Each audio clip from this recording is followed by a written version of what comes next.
A young woman had just graduated from high school and landed her very first job when she was asked to attend a work seminar in another city.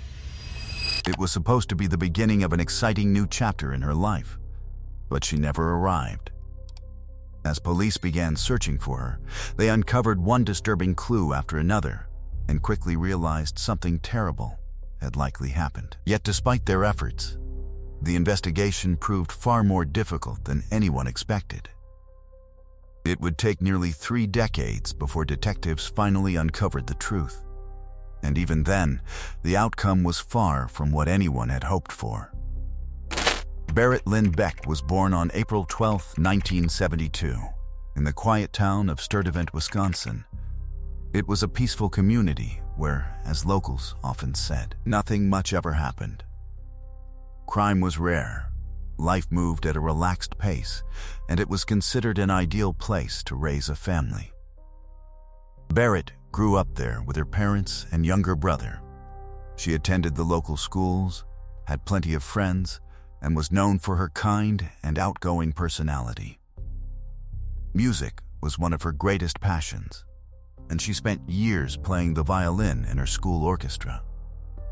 During high school, Berit began dating a classmate named Kurt, and the relationship continued after they graduated.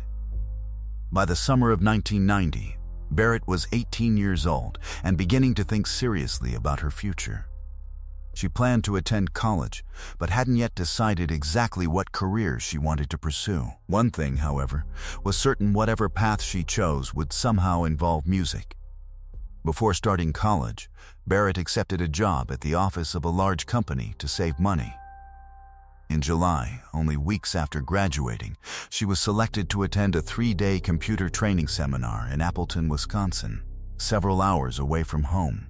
It was her first business trip, and although her parents were initially nervous about their daughter traveling such a long distance alone, they eventually agreed that it was an important opportunity for her career.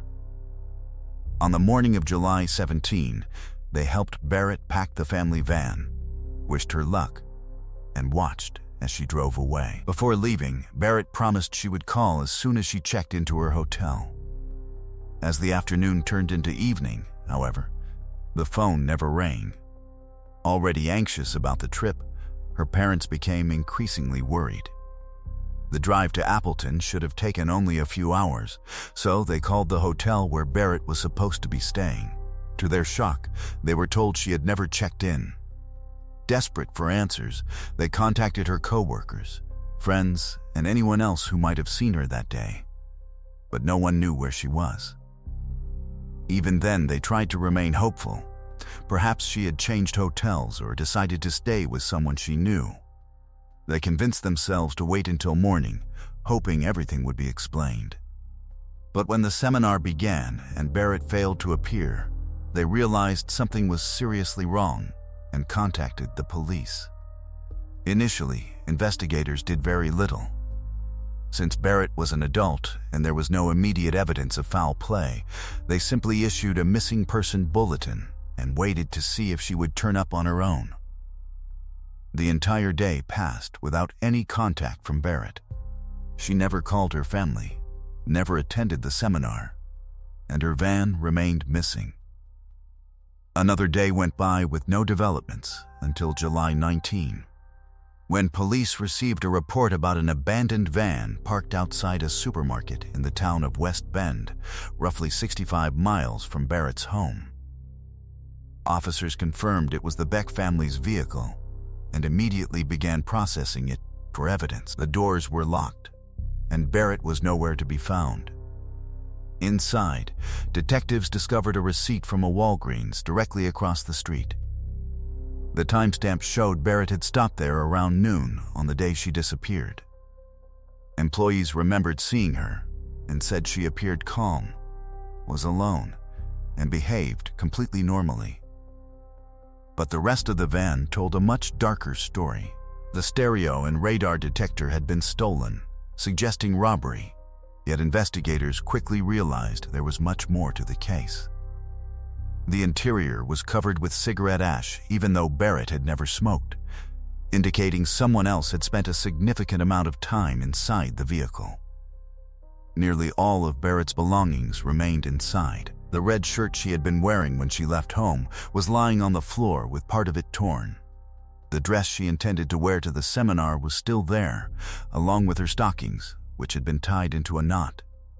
Even the shoes she had been wearing that morning remained inside the van. Another detail immediately caught investigators' attention. Before Barrett left, her parents had recorded the vehicle's mileage because her employer planned to reimburse travel expenses. When detectives checked the odometer, they discovered the van had been driven an additional 461 miles. Considering it had only traveled about 65 miles from Barrett's home to where it was found, someone had driven hundreds of extra miles before abandoning it. Detectives also recovered 2 disposable coffee cups, one from McDonald's and another from Burger King.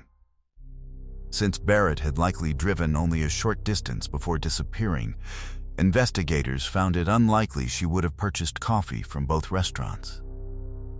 The evidence strongly suggested someone else had been using the van after Barrett vanished. Detectives began considering 2 possibilities. Either Barrett had been abducted, or someone had stolen her vehicle. The second theory seemed less likely because Barrett herself had been missing for days without a trace. As investigators reconstructed her final movements, they learned Barrett hadn't driven directly toward Appleton after leaving home. Instead, she first stopped to visit her boyfriend, Kurt. He told police they talked for a while about her upcoming seminar before she left. He never heard from her again, and investigators found nothing linking him to her disappearance. However, detectives made another curious discovery inside the van. Kurt had previously given Barrett an expensive ring that she almost never removed, yet officers found it hidden beneath one of the floor mats. Its location suggested someone had deliberately tucked it there, rather than it accidentally slipping off her finger. If a robber had taken the stereo and radar detector, why would they leave behind a valuable ring? The detail only deepened the mystery. Meanwhile, forensic experts carefully examined the van and recovered dozens of fingerprints. After eliminating those belonging to Barrett, her family, and her friends, several unidentified prints remained. They were found on one of the coffee cups, on a window inside the van, and on the cosmetic boxes Barrett had purchased at Walgreens shortly before disappearing. Unfortunately, without a suspect to compare them against, the fingerprints couldn't move the investigation forward. While detectives continued searching for new leads, Barrett's family refused to give up. They organized large volunteer search efforts, appeared in local news interviews, searched hundreds of miles along Barrett's intended route, and raised a $75,000 reward for information leading to her whereabouts. Over the following weeks, investigators received numerous tips, but none of them brought the case any closer to being solved. Detectives continued receiving tips, but every lead ended in disappointment. More than a month passed without any real progress until August 22. When everything changed, a local farmer was driving along a quiet rural road about 18 miles from where Barrett's van had been abandoned when he noticed something unusual lying in a roadside ditch. Curious, he stopped to investigate. As he got closer, he was horrified to discover it was a human body and immediately contacted the authorities. Officers quickly arrived and confirmed the remains belonged to a woman. Because the body had been exposed to the elements for so long, visual identification was impossible. However, investigators feared the victim was Barrett, and dental records soon confirmed their worst nightmare. Due to the advanced decomposition, medical examiners couldn't determine the exact cause of death, though they believed she had most likely been strangled. One thing, however, was beyond dispute: it was unquestionably a homicide. There was also one deeply disturbing detail. A strip of fabric torn from Barrett's own shirt had been wrapped around her eyes like a blindfold, strongly suggesting she had been abducted and kept alive for at least a short period before being killed. According to the medical examiner, the body had been lying in the ditch for more than a month, leading detectives to conclude she had likely been murdered on the very day she disappeared. Tragically, finding Barrett's body brought closure to her family, but did little to move the investigation forward. Months turned into years as detectives interviewed suspect after suspect, re-examined evidence, and followed countless leads. Yet every promising direction eventually reached a dead end. Investigators began believing Barrett had fallen victim to a robbery that spiraled into murder. They theorized that while she was inside Walgreens, someone had broken into her van intending to steal valuables. When Barrett unexpectedly returned and caught the intruder in the act, the situation may have escalated, leading to her abduction and eventual murder before her body was dumped along the roadside. Supporting this theory was the van's odometer. After Barrett disappeared, someone had driven the vehicle nearly 500 additional miles before abandoning it, suggesting the killer spent considerable time using the van before leaving it behind. Because robbery appeared to be the most likely motive, detectives focused on criminals known for vehicle thefts. Their attention soon centered on a man named Craig, who was suspected of stealing multiple cars in the same general area around the time Barrett vanished. What made Craig particularly interesting was his pattern of stealing vehicles, using them to commit additional crimes, and later abandoning them, a sequence remarkably similar to what appeared to have happened in Barrett's case. As investigators dug deeper, they discovered that shortly after Barrett disappeared, Craig had been arrested for an armed bank robbery. During that arrest, police recovered a bag containing a woman's hairbrush with strands of blonde hair tangled in it. Unfortunately, DNA technology at the time wasn't advanced enough to determine whether the hair belonged to Barrett. Detectives also confirmed Craig had the opportunity to commit the crime, but opportunity alone wasn't enough to establish guilt. Then, the investigation took a dramatic turn. One of Craig's acquaintances claimed Craig had personally confessed to killing Barrett, and had even shown him her body inside the van before disposing of it. That statement immediately elevated Craig to the top of the suspect list. However, investigators soon encountered a major obstacle. None of the fingerprints recovered from Barrett's van matched Craig's, and he consistently denied any involvement. Detectives searched relentlessly for additional evidence, but nothing surfaced that could conclusively tie him to the crime.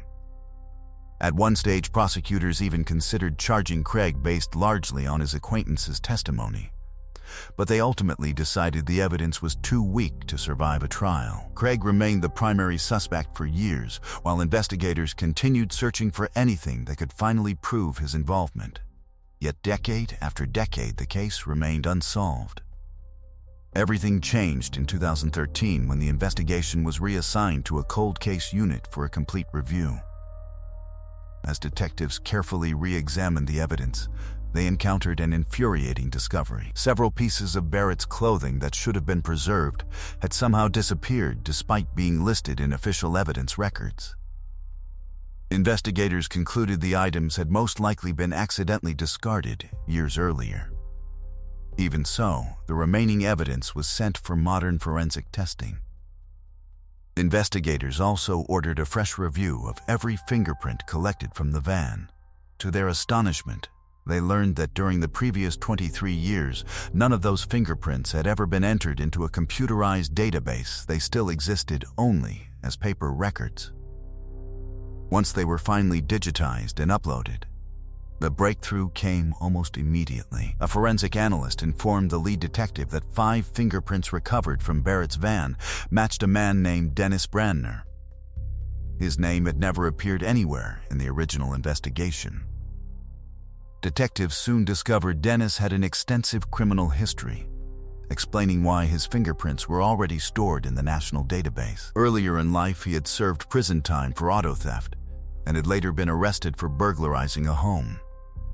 In another disturbing incident, he secretly entered a hotel room occupied by a woman, stole her underwear, and left behind several disturbing notes.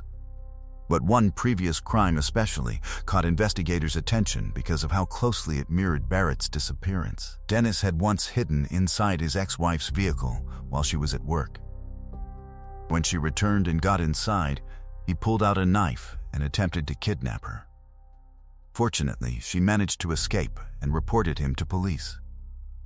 As detectives continued investigating, they learned Dennis had been working as a long-haul truck driver in the same region when Barrett disappeared, constantly traveling through towns and cities, giving him countless opportunities to commit crimes without attracting attention. Even so, investigators wanted to avoid rushing to conclusions. They first confirmed Dennis had absolutely no known connection to Barrett or her family that could explain why his fingerprints were inside her van. Then, they uncovered the most damaging piece of evidence yet. One of Dennis's fingerprints had been left on a box of cosmetics Barrett purchased at Walgreens only minutes before she vanished. That meant Dennis had been inside the van at the exact time of her disappearance, dramatically strengthening the case against him. Detectives decided it was finally time to confront Dennis. They went to his home, where he immediately denied ever meeting Barrett or having anything to do with her murder. But the moment investigators informed him that his fingerprints had been found inside her van, his behavior changed completely. He became visibly shaken, repeatedly breaking into tears while answering questions. Despite his emotional reaction, Dennis refused to admit any involvement, forcing detectives to continue searching for additional evidence. Interviews with people from his past revealed even more suspicious details. His ex-wife told investigators Dennis was a regular customer at Burger King, while Barrett almost always stopped at McDonald's. Detectives remembered finding coffee cups from both restaurants inside Barrett's van, and Dennis's fingerprint had been recovered from the Burger King cup. Investigators also interviewed Dennis's former co-workers and uncovered another unsettling detail. Shortly after Barrett disappeared, Dennis briefly worked at a factory where 3 different employees remembered him keeping a photograph of a young blonde woman inside his toolbox. Although no one could prove the woman was Barrett after so many years, they all agreed she strongly resembled her. After so many years, investigators had no way of confirming whether the blonde woman in the photograph was actually Barrett. But the co-workers all agreed that she looked strikingly similar. Another former colleague shared an even more disturbing memory. She recalled Dennis once telling her that he wanted to kidnap and assault a woman. As detectives continued building their case, the forensic laboratory delivered another critical breakthrough. Although some of Barrett's evidence had been lost over the years, several items recovered from her van were still preserved in storage, including the wrapper from a cigarette pack. Using modern forensic techniques, analysts uncovered another fingerprint on the wrapper, and it also belonged to Dennis. Piecing together all of this evidence took investigators nearly a full year. Finally, in March 2015, Dennis was arrested and formally charged with Barrett's murder. Even so, prosecutors faced a serious obstacle. While Dennis's fingerprints undeniably placed him inside Barrett's van, they worried that fingerprints alone would not be enough to convince a jury. By 2015, DNA evidence had become the standard many people expected in homicide cases. Unlike DNA, fingerprints couldn't directly prove that Dennis committed the murder itself. His defense could argue that he had been inside the van for some unrelated reason, leaving enough uncertainty to create reasonable doubt. Despite exhaustive forensic testing, investigators were unable to recover any DNA linking Dennis to Barrett, her belongings, or the vehicle. Nevertheless, prosecutors moved forward, and the trial began during the summer of 2016. Throughout the proceedings, Dennis's attorney focused heavily on the absence of DNA evidence, repeatedly arguing that fingerprints alone could not conclusively establish his client's guilt. In the end, those arguments created enough uncertainty that the jurors were unable to reach a unanimous decision, forcing the judge to declare a mistrial. Although it was a devastating setback, Prosecutors immediately announced they would retry the case. For Barrett's family, the ordeal was heartbreaking.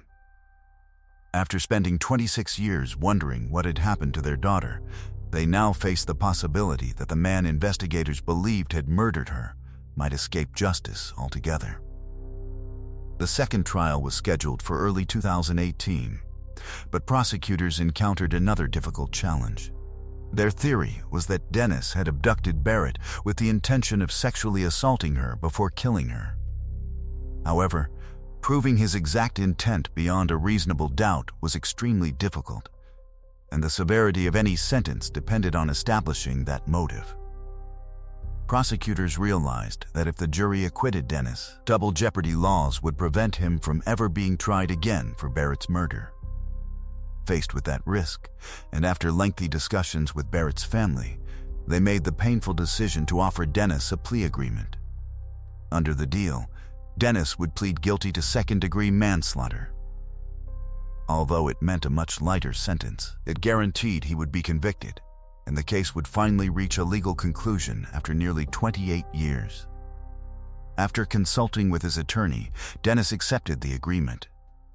He received the maximum sentence allowed 10 years in prison, but because he had already spent several years behind bars awaiting trial, he ultimately served only about 7 years, making him eligible for release at the age of 71. Barrett's parents were understandably disappointed by such a lenient outcome, but they also recognized that rejecting the plea deal could have resulted in Dennis walking free without any conviction at all. Reluctantly, they supported the agreement because it offered the only realistic chance to achieve some measure of justice for their daughter. To honor Barrett's memory, her parents later established a scholarship at her former high school that recognizes students for excellence in music, and it continues to be awarded today. Investigators also eventually cleared Craig, the original prime suspect. As you'll remember, one of Craig's acquaintances had claimed Craig confessed to killing Barrett and even showed him her body inside the van. Years later, detectives proved that story was completely fabricated. The witness had a personal grudge against Craig and used information he had overheard from investigators to falsely implicate him. Share your thoughts on this case in the comments below, and if you enjoyed this documentary, don't forget to leave a like. Thanks for watching. Let's move on to the next case. A woman sent her children off to school and began getting ready for work when a fire suddenly broke out inside her home. Firefighters quickly arrived and managed to extinguish the flames, but almost immediately they noticed several suspicious details. As investigators looked closer, the mystery only became stranger. For more than 30 years, the case remained unsolved, until detectives uncovered an astonishing twist that seemed straight out of a crime novel and finally revealed the truth. Joy Hibbs was born on September 23, 1955, in the small town of Chiefland, Florida. She was the youngest of 9 children and grew up in a large, loving family. Joy loved spending time outdoors, whether it was hiking, fishing, or simply enjoying nature. She was also passionate about sports, especially running, and even competed in marathons during her younger years. Football was another passion, and she rarely missed a game played by her favorite team. While attending high school, Joy met a young man named Charlie, and the two quickly fell in love. Not long after graduating, they got married and later moved to Pennsylvania, settling in the quiet town of Clymer. Joy had always dreamed of working in the medical field, but without formal qualifications, she initially found work as a veterinary assistant. Determined to build a better future, she enrolled in courses at a local college, eventually earning the credentials needed to become a physical therapist at a nearby clinic. In 1975, when Joy was just 20 years old, she and Charlie welcomed their first child, a daughter, and 3 years later, they had a son. The family settled into a peaceful neighborhood where they appeared to be living the perfect American dream. Friends and relatives described them as a happy, close-knit family.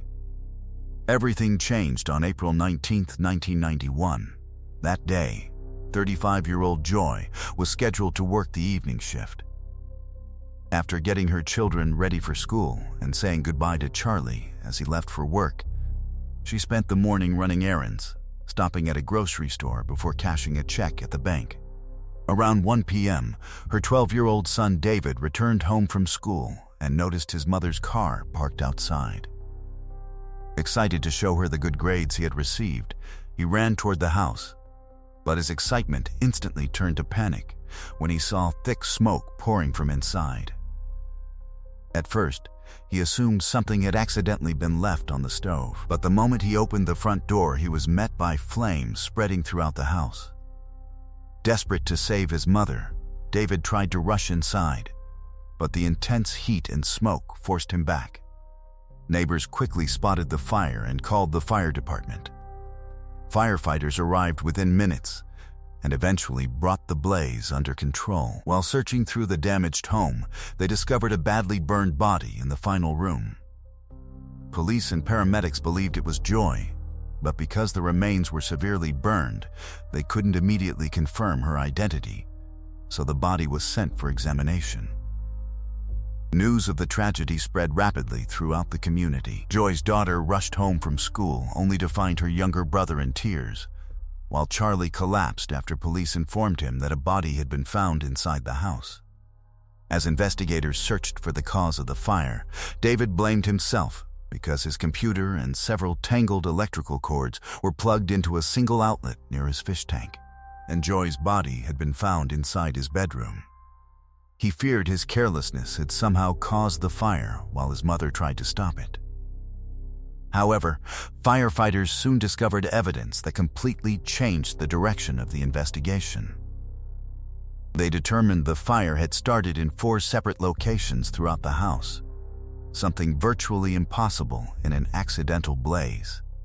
Investigators also found all 4 burners on the kitchen stove turned on with debris scattered across them, suggesting the person responsible had intentionally used the stove to help spread the fire. The medical examiner's report confirmed those suspicions. Joy was positively identified, and examiners found no smoke in her lungs, proving she had already been dead before the fire began. Even more disturbing, her body showed multiple stab wounds, cuts, and bruises. The case was immediately reclassified as a homicide. Unfortunately, the fire had destroyed much of the forensic evidence, and investigators found no foreign DNA on Joy's body. With little physical evidence available, detectives began searching for suspects. They first focused on Charlie, considering the possibility that he had briefly left work, committed the murder, and returned to create an alibi. However, investigators found no evidence of serious marital problems.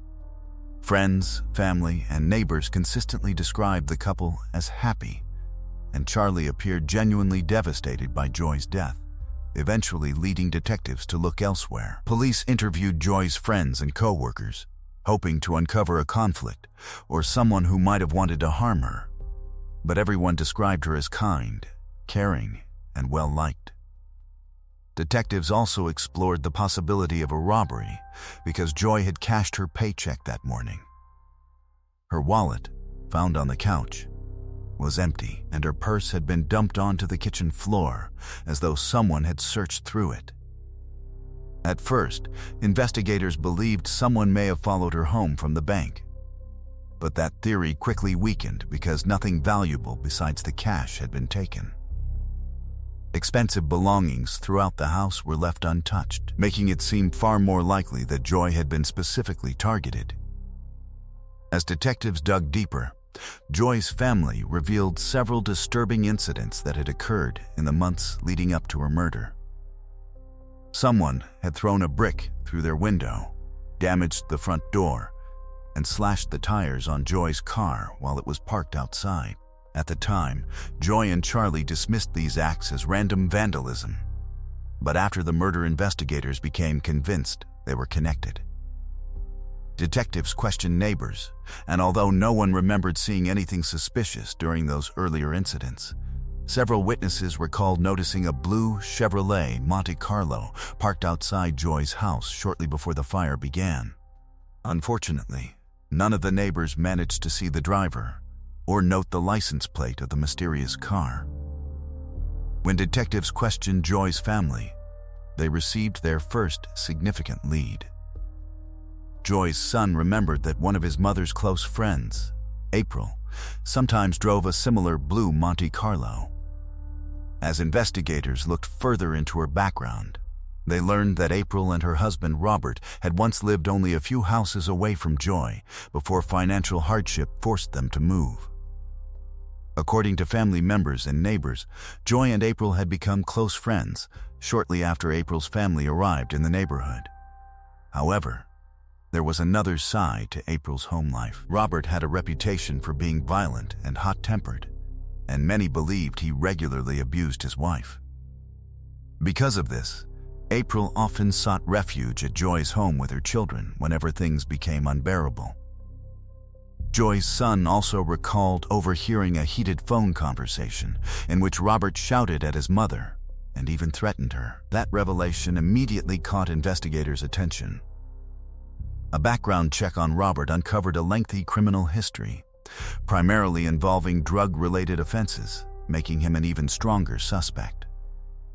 Detectives theorized that Robert may have grown resentful of Joy for helping April escape his abuse, and that this anger eventually escalated into murder. To learn more about him, investigators contacted the Narcotics Division, whose officers had dealt with Robert numerous times over the years. Those officers agreed to assist and even interviewed him themselves because they already knew him well. During questioning, Robert denied any involvement, insisting that he had spent the entire weekend on vacation with his wife and children. However, detectives quickly realized that the murder had occurred on Friday afternoon, leaving plenty of time for him to stop by Joy's house before leaving town.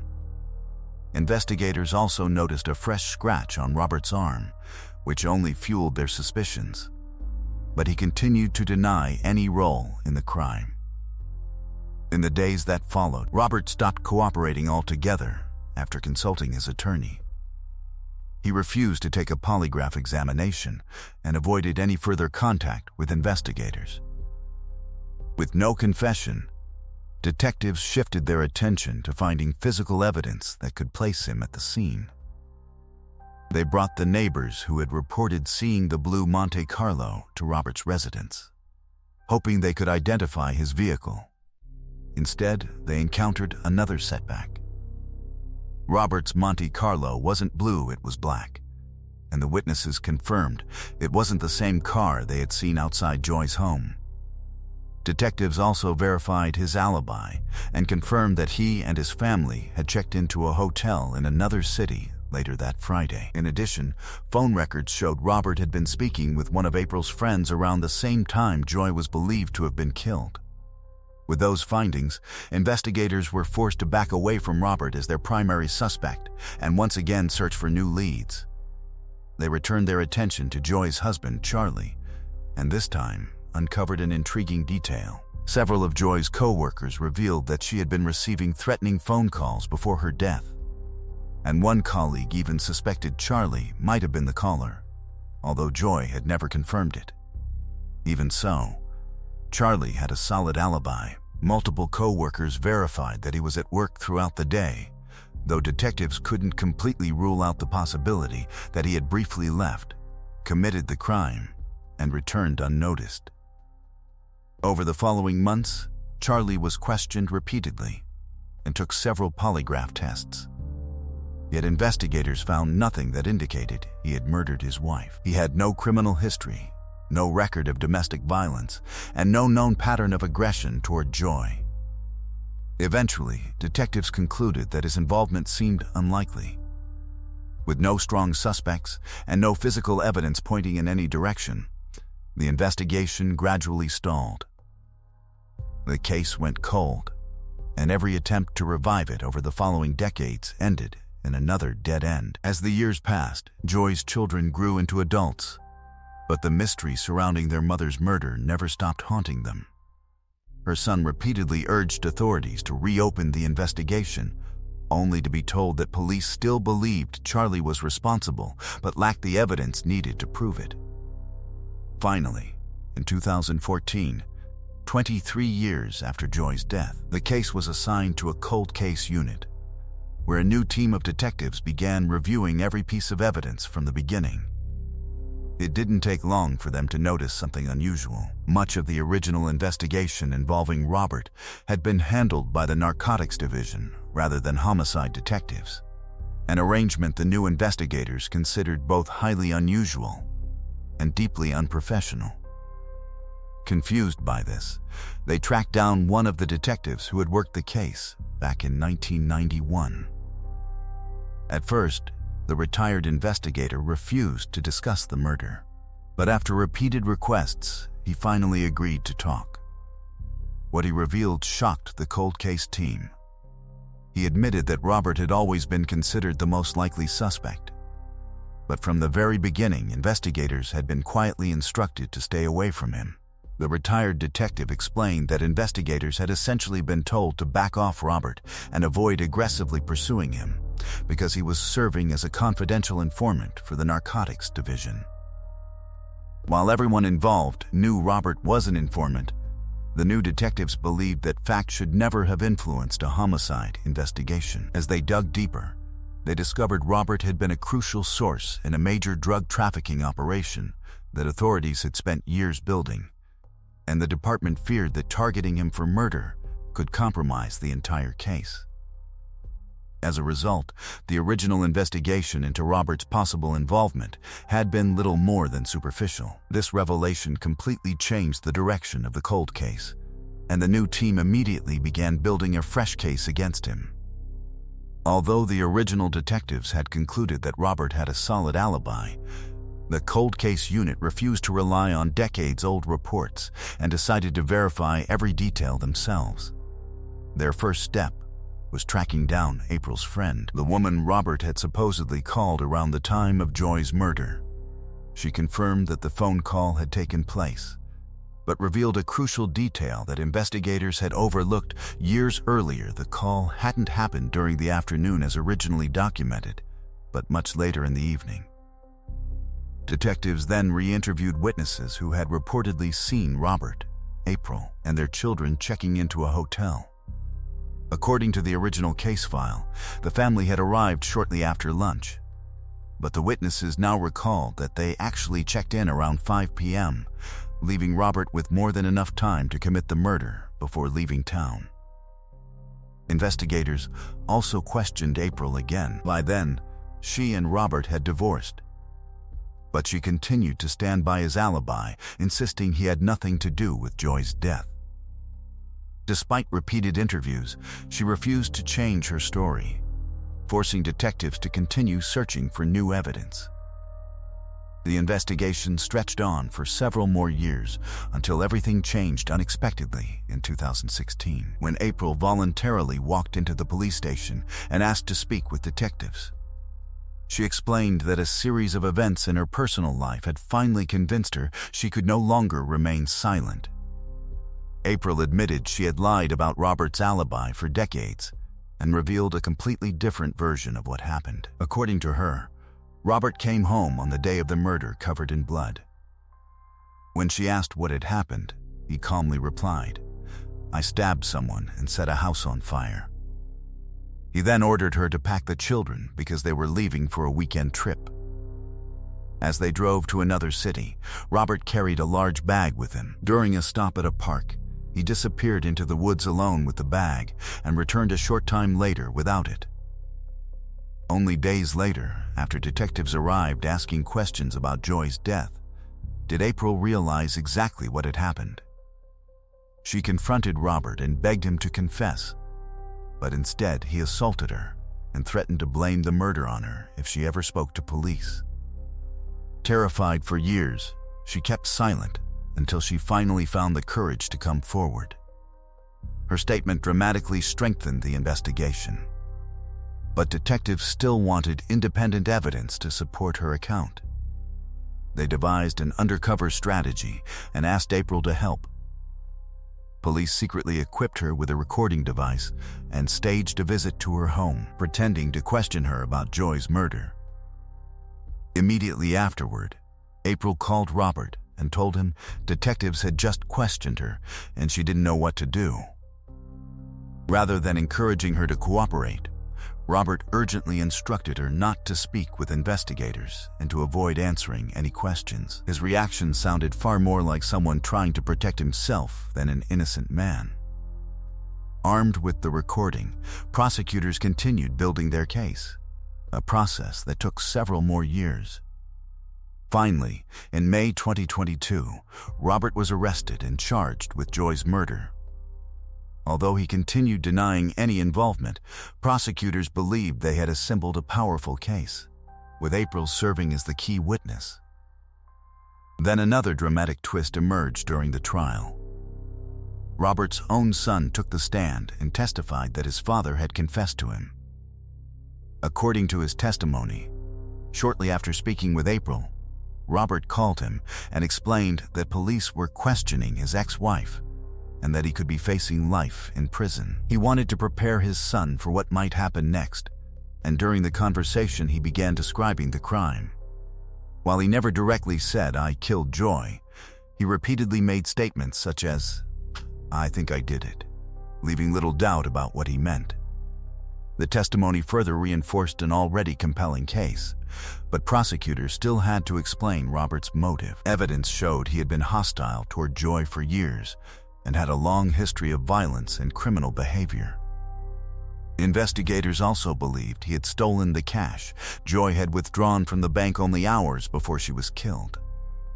However, another disturbing possibility emerged after the case received renewed media attention. Relatives of Robert, who had not spoken to him in years, contacted detectives after recognizing Joy's photograph in the news. They revealed that as a teenager, Robert had brutally assaulted one of his aunts, a woman who bore a striking resemblance to Joy. That information led investigators to believe he may have attacked Joy with the intention of sexually assaulting her as well. Although after so many years there was no way to prove it conclusively. Despite the unanswered questions surrounding his motive, the jury found Robert guilty of Joy's murder, and he was sentenced to life in prison. While Joy's family finally received justice, the outcome also exposed a disturbing truth. Robert had remained free for more than 3 decades, largely because investigators chose to protect a narcotics investigation instead of fully pursuing a homicide suspect.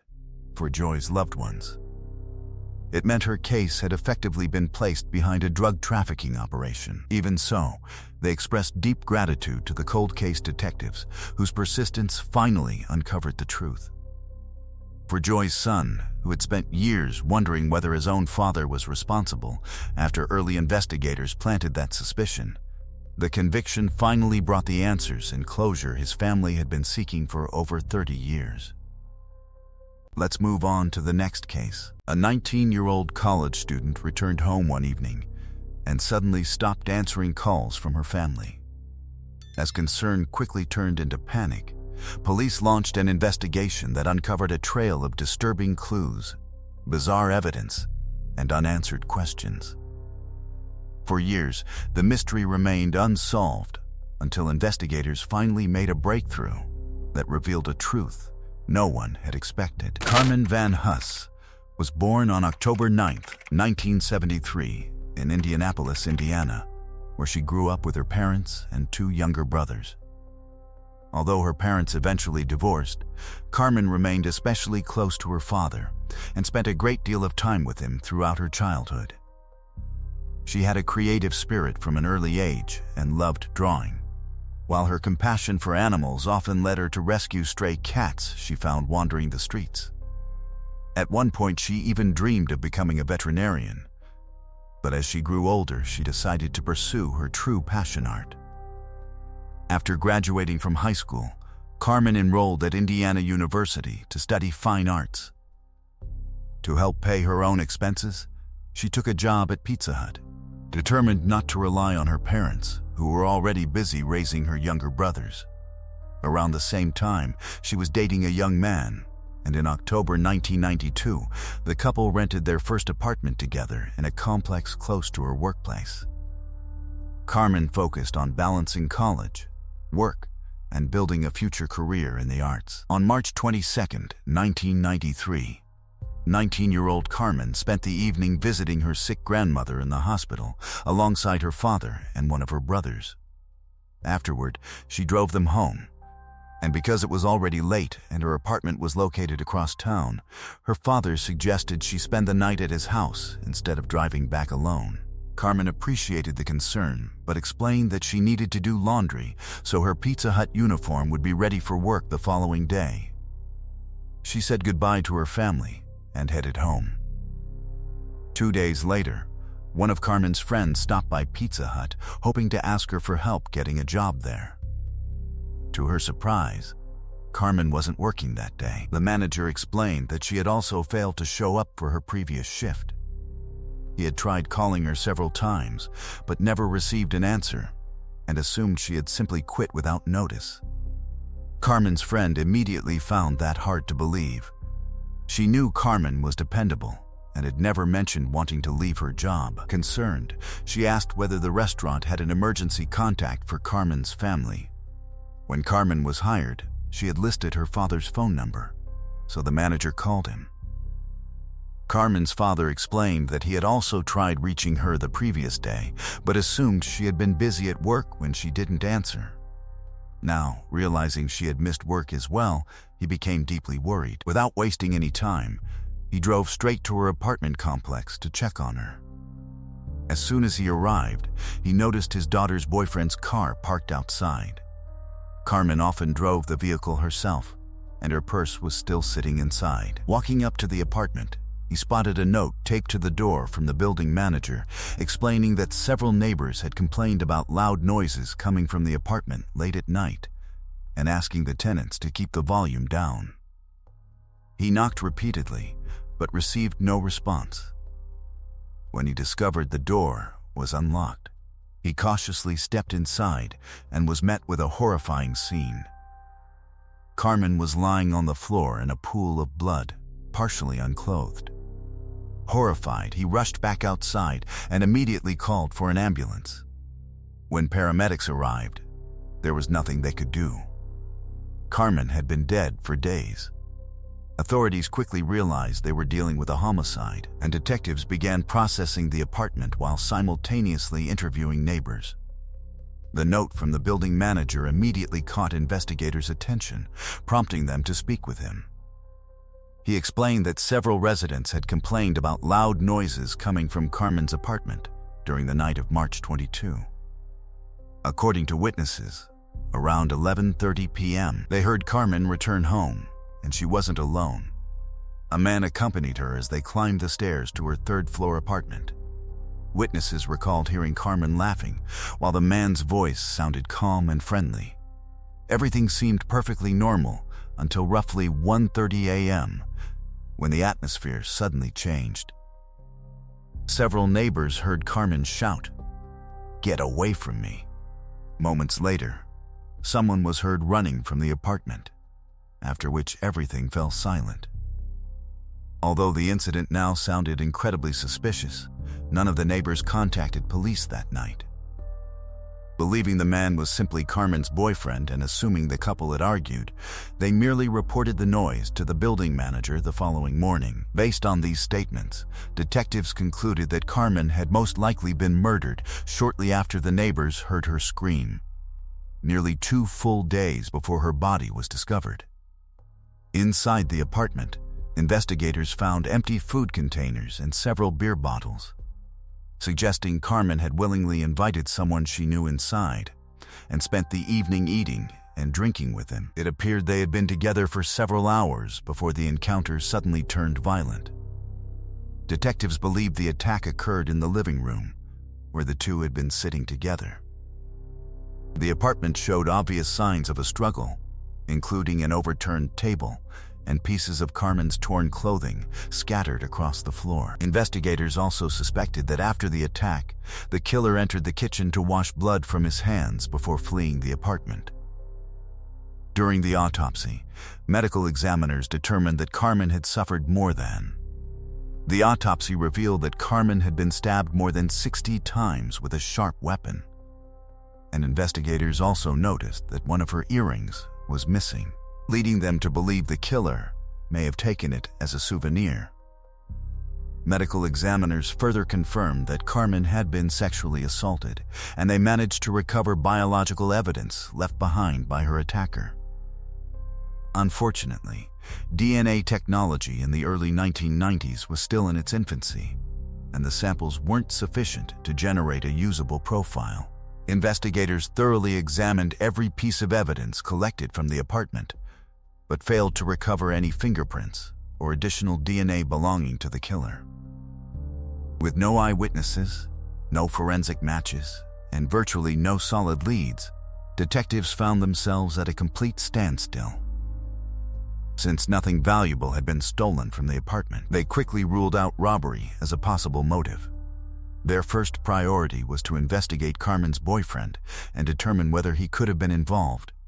However, that theory collapsed almost immediately after detectives confirmed he had been in Arizona, thousands of miles away from Indianapolis, at the time of the murder. His airtight alibi eliminated him as a suspect. Investigators then shifted their attention to Carmen's friends, co-workers, and acquaintances. Believing the crime had been sexually motivated, they focused especially on men who were close to Carmen but not romantically involved with her. Every person they interviewed was carefully scrutinized, but none could be connected to the crime. Detectives hoped someone might display suspicious behavior, unexplained injuries, or other indirect signs of involvement. But every lead ultimately went nowhere. A week after Carmen's murder, her family gathered for her funeral, only to suffer another heartbreaking tragedy. As her father stood beside his daughter's casket, he received a phone call informing him that Carmen's grandmother had passed away at the hospital. Within just a matter of days, the family had lost two loved ones.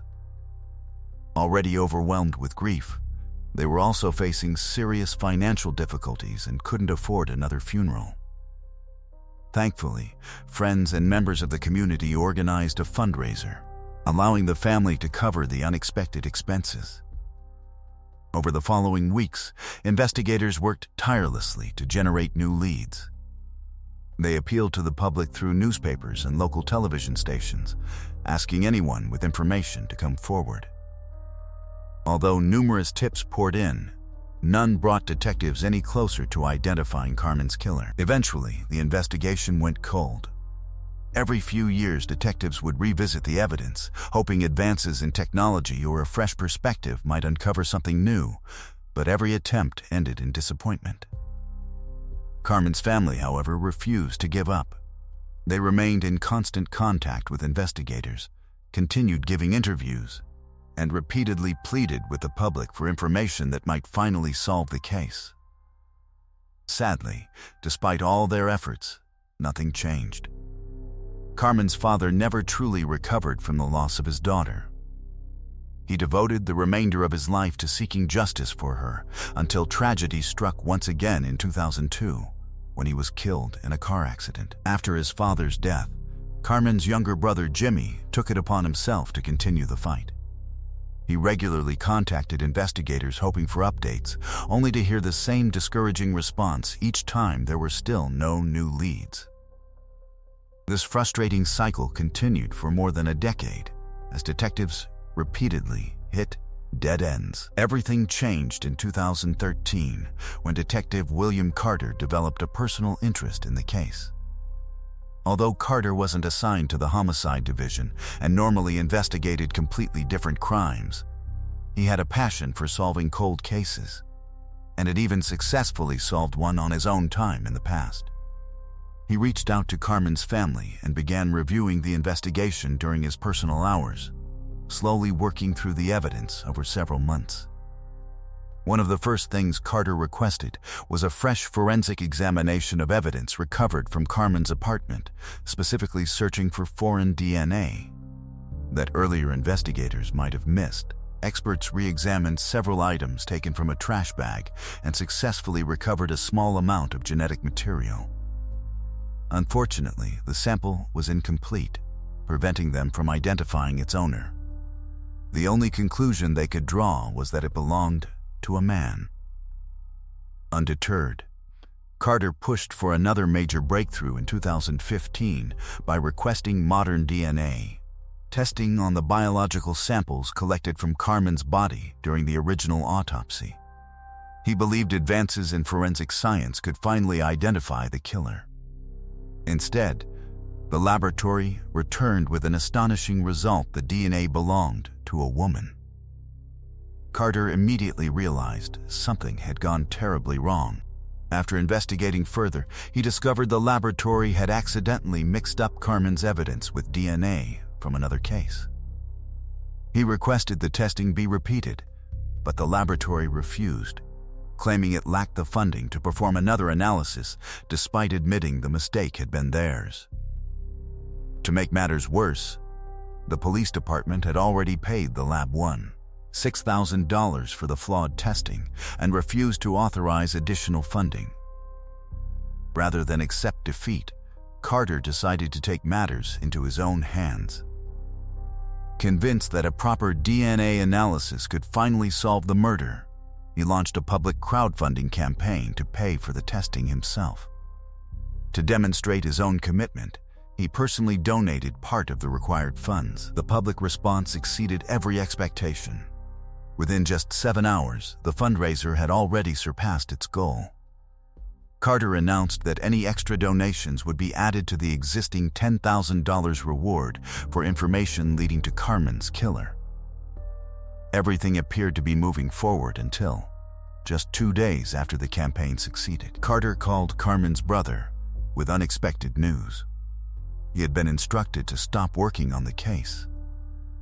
Although the department never officially connected the decision to the fundraiser, many people believed the public campaign had embarrassed the police by raising questions about why citizens had to finance critical forensic testing themselves. The controversy quickly gained momentum. Carmen's brother immediately launched a petition demanding Carter be reinstated, and hundreds of local residents joined the effort while media outlets began covering the story.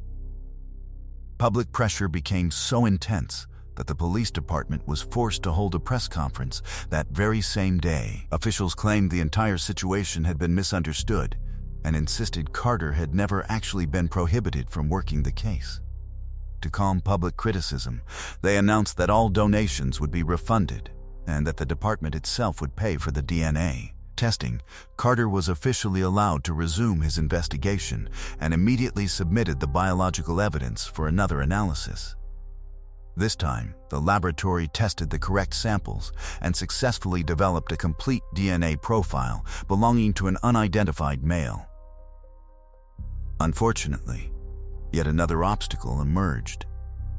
When investigators compared the profile against the FBI's national DNA database, it matched no one, leaving the identity of Carmen's killer just out of reach once again.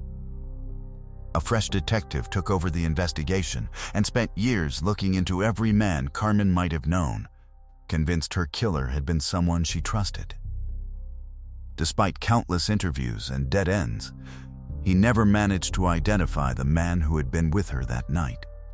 Everything changed in 2023 when investigators turned to Parabon, a forensic company specializing in genetic genealogy. Since traditional investigative methods had failed, detectives decided this was their best chance. The technique works by comparing an unknown DNA profile with publicly available genealogy databases, searching for distant relatives of the suspect. Once potential family connections are identified, experts build detailed family trees, eliminating people based on age, gender, location, and other factors until only the most likely individual remains. Police can then obtain a direct DNA sample to confirm the match.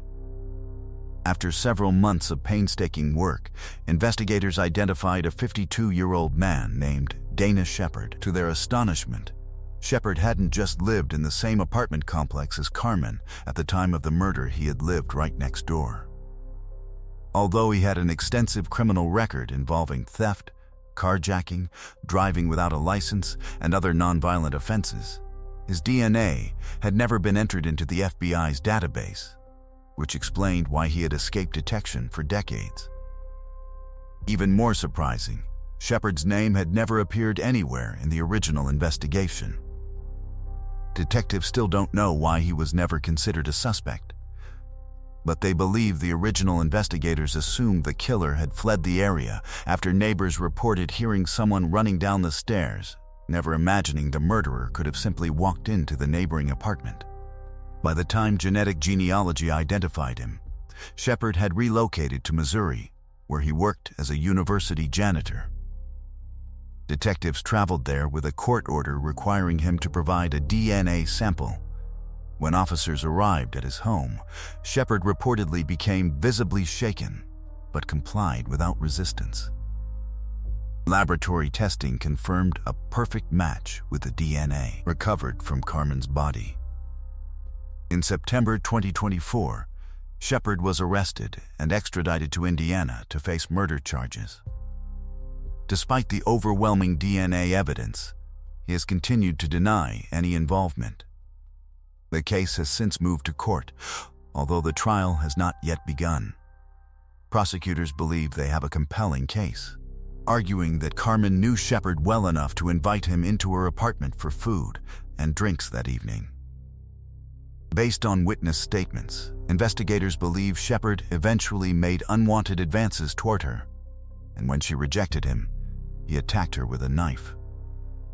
Shepard remains behind bars after being denied bail while awaiting trial. Carmen's brother has expressed gratitude that investigators finally identified a suspect after more than 3 decades, even though the family knows the legal process could take years to conclude. If Shepard is ultimately convicted, he could face up to 105 years in prison. Prosecutors may also be holding back additional evidence that has not yet been made public, which could emerge during trial. Even without that, the DNA evidence alone may be enough to convince a jury or pressure Shepard into accepting a plea agreement to avoid an even harsher sentence. Share your thoughts on this case in the comments below, and if you enjoyed this documentary, don't forget to leave a like. Thanks for watching. Let's move on to the next case. A young mother picked up her little boy from his babysitter after a night out and started driving home, but she never arrived. Police launched an investigation and uncovered a series of puzzling clues and conflicting witness accounts. Yet despite years of effort, the truth remained hidden for decades. When the case was finally solved, it shocked the public and sparked widespread outrage because of the bizarre circumstances surrounding it. Stacey Ann Falcon was born on October 23, 1971, in Renton, Washington. She grew up in a loving family alongside her older brother, although her parents eventually divorced. Stacey was known as a friendly, outgoing teenager who had no trouble making friends. During high school, she began dating a young man named John, and after graduation, the couple moved to California, where they later welcomed their son, Jacob. After several years away, they decided to return to their hometown in Washington. But not long after the move, their relationship fell apart, leaving Stacey to raise Jacob as a single mother. Determined to provide a good life for her son, she found work as a waitress, rented an apartment in a quiet residential complex, and devoted herself to balancing work with motherhood. In the fall of 1994, Stacey was preparing to celebrate her 23rd birthday. On October 23, she surprised her mother with an unexpected visit, bringing Jacob along to celebrate together. Although they lived in the same city, Stacey's demanding work schedule and the long drive between their homes meant they didn't get to see each other very often. A few days later, on her next day off, Stacey went out with friends to celebrate her birthday. She left Jacob with a trusted babysitter before spending the evening visiting several clubs. Around 1:30 a.m., she returned to the babysitter's home, picked up her son, and began the drive home. Roughly 2 hours later, a newspaper delivery driver was making his usual route through the neighborhood when he noticed a car parked on a short dead-end street. Nearby, he saw 2 bodies lying on the ground, a woman and a small child. Horrified, He immediately called 911. Police officers and paramedics quickly arrived, but it soon became clear that both victims had already died. Initial observations indicated they had been shot, and investigators soon confirmed the victims were Stacy and her young son, Jacob. Detectives carefully processed the scene, searching for anything that could explain what had happened. Several spent shell casings were scattered near the vehicle, along with Stacy's personal belongings, including her cell phone. One detail immediately stood out as deeply unusual. Both Stacy's and Jacob's shoes had been removed and left several yards away from the car, suggesting someone had intentionally taken them off, although investigators couldn't determine why. Equally puzzling was the fact that Stacy's wallet, jewelry, and other valuables remained untouched, making robbery appear unlikely. Detectives also recovered 3 white buttons that didn't belong to Stacy, leading them to suspect they may have come from the killer's clothing. Her car keys were found lodged between the driver's seat and the door, while nearby officers discovered used tape. Based on those findings, investigators theorized that the attacker may have originally intended to steal the vehicle after restraining Stacy and Jacob. But when the keys couldn't be located immediately, the situation escalated into murder. The medical examiner later confirmed that both victims had died from gunshot wounds. Stacy's body showed numerous defensive injuries, indicating she had fought desperately against her attacker. The dirt covering her socks and the disturbed grass around the vehicle supported the theory that she had struggled to escape, perhaps even reaching the driver's seat before the killer opened fire. Detectives believed the attacker shot both Stacy and Jacob before dragging their bodies out onto the road. The autopsy also found no evidence of sexual assault, eliminating another possible motive. Once the crime scene examination was complete, investigators canvassed the surrounding neighborhood in search of witnesses. Several residents admitted hearing a woman scream followed by gunshots at around 2:11 a.m., but none of them contacted police because gunfire wasn't considered unusual in the area. Unfortunately, no one had actually seen the attack or could provide a description of the suspect. With robbery and sexual assault effectively ruled out, detectives shifted their focus toward people closest to Stacy. They first met with her mother, who was working at a local cafe. When officers arrived with the devastating news, overwhelmed with grief, she ran from the restaurant before collapsing in tears several blocks away. After she was able to compose herself, detectives asked whether anyone might have wanted to hurt her daughter. She explained that Stacy had previously lived in the same apartment complex as the babysitter, but had moved after hearing gunshots outside one evening. Although she now lived in another neighborhood, she still trusted the babysitter to care for Jacob whenever she worked or went out. Stacy's mother also told investigators that her daughter had recently been dating a man named Rich. As far as she knew, the relationship was healthy. Rich got along well with Jacob, and the couple usually spent time together at either of their apartments. Detectives questioned Rich, who explained that on the night of the murders he had been drinking at a bar near Stacy's apartment complex. Rather than drive home afterward, he said he went to Stacy's apartment and fell asleep there while she was still celebrating with friends. According to Rich, he woke up the following morning and assumed Stacy and Jacob had already returned while he was asleep before leaving again early. He denied any involvement in the murders and voluntarily agreed to take a polygraph examination. Although the results showed several questionable responses, they were ultimately inconclusive. Witnesses confirmed seeing Rich at the bar that evening, and investigators found no obvious motive that would explain why he would want to kill Stacy or her son. With no evidence tying him to the crime, detectives expanded their investigation and turned their attention to Stacy's former partner, John, Jacob's father. He told investigators he had spent the evening drinking with friends before returning home, playing pool with his roommate, and going to bed. His friends supported his version of events, but like Rich, his polygraph examination raised a few concerns. Even so, investigators were unable to uncover any physical evidence connecting him to the murders.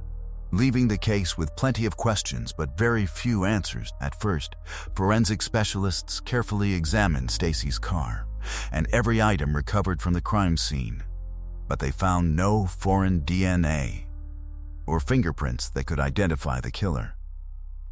With no physical evidence to follow, the investigation stalled, forcing detectives to dig deeper into every possible lead. Not long afterward, a local hospital contacted police about a suspicious man who had arrived in the middle of the night wearing blood-stained clothing. Detectives immediately interviewed him and seized his clothes for forensic testing. The man claimed the blood came from a fight with his girlfriend and denied any involvement in the murders. Although police detained him while awaiting the lab results, testing ultimately confirmed that the blood belonged to neither Stacy nor Jacob, eliminating him as a suspect.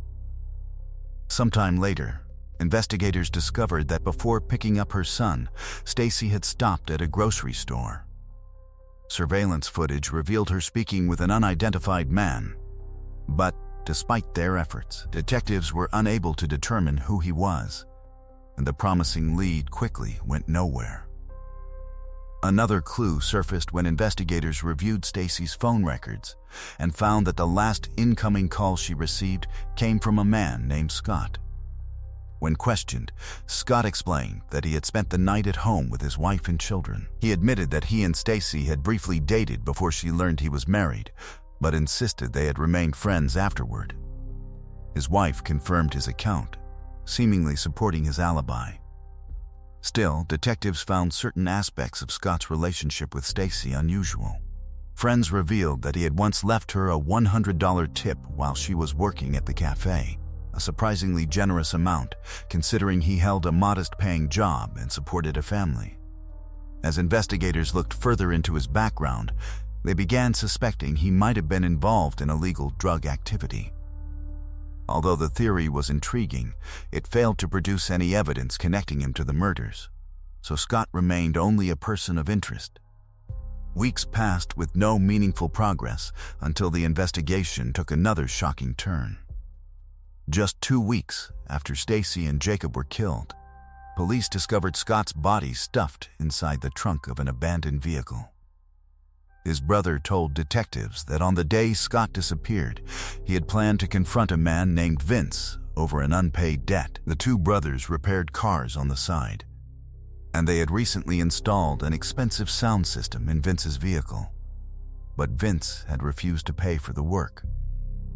Convinced Vince was responsible, Scott's brother urged investigators to look into him. Police located Vince, who denied killing Scott, but a search of his apartment uncovered traces of Scott's blood. Investigators also learned that Vince had used Scott's credit card after his death. He was arrested, and detectives working Stacy and Jacob's case questioned him extensively, hoping he might reveal something about Scott's possible involvement in the double homicide. Unfortunately, Vince offered nothing useful, and yet another promising lead fizzled out. Months later, just before standing trial, Vince unexpectedly pleaded guilty to killing Scott. He claimed he had acted in self-defense after Scott threatened him. According to Vince, Scott confessed that he had murdered Stacy because she planned to expose their affair to his wife. Vince also alleged that both he and Scott had been involved in selling illegal drugs. Detectives, however, viewed the confession with skepticism. The timing seemed far too convenient, as Vince was facing a murder trial and suddenly blamed another homicide on a man who was already dead, while portraying himself as acting in self-defense. Nevertheless, investigators had little choice but to examine Scott's possible connection to Stacy's murder. As they investigated further, Vince's story quickly began falling apart.